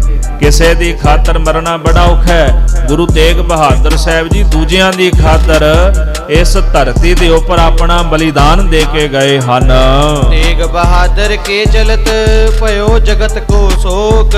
ਜਦੋਂ ਗੁਰੂ ਤੇਗ ਬਹਾਦਰ ਸਾਹਿਬ ਜੀ ਨੇ ਇਹ ਚਲਤ, ਕੌਤਕ ਵਿਖਾਇਆ, ਇਹ ਚਲਤ ਦਾ ਇੱਥੇ ਅਖਰੀ ਅਰਥ ਹੈ ਜੀ ਕੌਤਕ। ਜਦੋਂ ਮਹਾਰਾਜ ਨੇ ਕੌਤਕ ਕਰ ਵਿਖਾਇਆ ਤੇ ਸਾਰੇ ਜਗਤ ਦੇ ਅੰਦਰ ਸ਼ੋਕ ਪੈਦਾ ਹੋ ਗਿਆ। ਜਿਨ੍ਹਾਂ ਦੀ ਖਾਤਰ ਕੁਰਬਾਨੀ ਦਿੱਤੀ ਸੋਕ ਦੇ ਵਿੱਚ ਡੁੱਬ ਗਏ ਗੁਰੂ ਤੇਗ ਬਹਾਦਰ ਸਾਹਿਬ ਜੀ ਦੀ ਕੁਰਬਾਨੀ ਨੂੰ ਵੇਖ ਕਰਕੇ ਕਿ ਐਸੇ ਮਹਾਨ ਸਤਿਗੁਰੂ ਸੱਚੇ ਪਾਤਸ਼ਾਹ ਨੇ ਰਹਿਮਤਾਂ ਕੀਤੀਆਂ, ਸਾਡਾ ਧਰਮ ਬਚਾਉਣ ਦੀ ਖਾਤਰ ਆਪਣੀ ਕੁਰਬਾਨੀ ਦੇ ਦਿੱਤੀ ਹੈ ਸਭ ਜਗ ਭਇਓ ਜੈ ਜੈ ਜੈ ਸੁਰਲੋਕ। ਸਾਰੇ ਜਗਤ ਦੇ ਅੰਦਰ ਹੈ ਦਾ ਭਾਵ ਹਾਹਾਕਾਰ ਮਚ ਗਈ, ਸਾਰੇ ਜਗਤ ਦੇ ਅੰਦਰ ਤਿੰਨਾਂ ਲੋਕਾਂ ਵਿੱਚ ਹਾਹਾਕਾਰ ਮਚ ਗਈ, ਧਰਤੀ ਤੇ ਹਾਹਾਕਾਰ ਮਚ ਗਈ। ਏਡਾ ਵੱਡਾ ਜ਼ੁਲਮ ਔਰੰਗਜ਼ੇਬ ਦਾ ਕਿ ਗੁਰੂ ਤੇਗ ਬਹਾਦਰ ਸਾਹਿਬ ਸੱਚੇ ਪਾਤਸ਼ਾਹ ਵਰਗੇ ਸਤਿਗੁਰੂ ਸਾਹਿਬ ਜੀ ਨੂੰ ਸ਼ਹੀਦ ਕਰ ਦਿੱਤਾ ਜੇ। ਤੇ ਕਹਿੰਦੇ ਜੈ ਜੈ ਜੈ ਸੁਰਲੋਕ, ਦੇਵਲੋਕ ਉਥੇ ਜੈ ਜੈਕਾਰ ਹੋਣ ਲੱਗ ਪਈ। ਸਭ ਹੱਥ ਜੋੜ ਕੇ ਕਹਿੰਦੇ ਧੰਨ ਗੁਰੂ ਤੇਗ ਬਹਾਦਰ ਸਾਹਿਬ ਜੀ ਮਹਾਰਾਜ, ਇਹੋ ਜੀ ਕੁਰਬਾਨੀ ਇਹੋ ਜੀ ਕਰਿਆ ਤੁਹਾਡੇ ਤੋਂ ਬਿਨਾਂ ਅੱਜ ਤਾਈਂ ਜਗਤ ਵਿੱਚ ਕਿਸੇ ਨੇ ਨਹੀਂ ਕੀਤੀ। ਤੇ ਸਤਿਗੁਰਾਂ ਦੀ ਕੁਰਬਾਨੀ ਨੂੰ ਵੇਖ ਕੇ ਧੰਨ ਧੰਨ ਕਹਿੰਦੇ ਦੇਵਤੇ ਵੀ ਮਹਾਰਾਜ ਜੀ ਦੀ ਜੈ ਜੈਕਾਰ ਕਰਦੇ ਹਨ। ਸਮਾਪਤ ਮਸਤ ਸੁਭ ਮਸਤ ਅਫਜੂ। ਧੰਨ ਗੁਰੂ ਗੋਬਿੰਦ ਸਿੰਘ ਸਾਹਿਬ ਜੀ ਮਹਾਰਾਜ ਇੱਥੇ ਅਧਿਆਏ ਦੀ ਸਮਾਪਤੀ ਕਰ ਰਹੇ ਨੇ। ਇੱਥੇ ਹੀ ਇਤ ਦਾ ਮਤਲਬ ਹੁੰਦਾ ਹੈ, ਇੱਥੇ ਹੀ ਹੁਣ ਵਿਚਿਤ੍ਰ ਨਾਟਕ ਗ੍ਰੰਥ ਦਾ ਜਿਹੜਾ 5ਵਾਂ ਅਧਿਆਏ ਹੈ, ਜਿਹਦੇ ਵਿੱਚ ਪਾਤਸ਼ਾਹੀ ਦਾ ਵਰਣਨ ਕੀਤਾ ਮਹਾਰਾਜ ਨੇ। ਗੁਰੂ ਨਾਨਕ ਸਾਹਿਬ ਜੀ ਤੋਂ ਲੈ ਕੇ 9ਵੇਂ ਪਾਤਸ਼ਾਹ ਤਾਈਂ ਮਹਾਰਾਜ ਕਹਿੰਦੇ ਇਹ ਅਧਿਆਇ ਸਮਾਪਤ ਹੈ। ਬਾਕੀ ਕਥਾ ਸਤਿਗੁਰੂ ਕਲਗੀਧਰ ਜੀ ਨੇ ਆਪਣੀ ਲਿਖੀ। ਅਬ ਮੈਂ ਆਪਣੀ ਕਥਾ ਬਖਾਨੋ ਤਪ ਸਾਧਤ ਜਿਹ ਵਿਦ ਮੋਹਿਆਨੋ।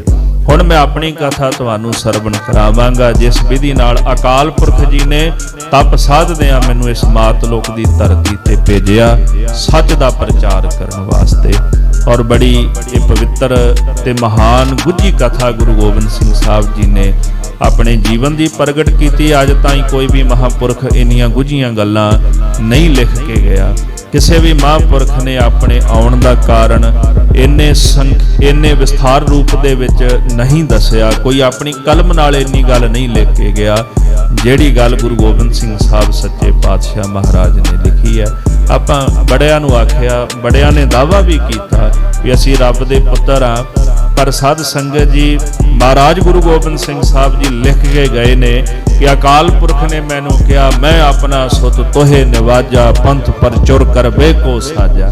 ਮੈਂ ਤੈਨੂੰ ਆਪਣਾ ਪੁੱਤਰ ਨਿਵਾਜਿਆ ਤੇ ਧਰਮ ਦਾ ਪ੍ਰਚਾਰ ਕਰਨ ਵਾਸਤੇ ਤੈਨੂੰ ਮੈਂ ਸਾਜਿਆ ਹੈ। ਇਹ ਕਥਾ ਆਪਾਂ ਕੱਲ ਸਰਵਣ ਕਰਾਂਗੇ। ਸਮੇਂ ਦੇ ਲਿਹਾਜ਼ ਨਾਲ ਸਮਾਪਤੀ ਹੈ।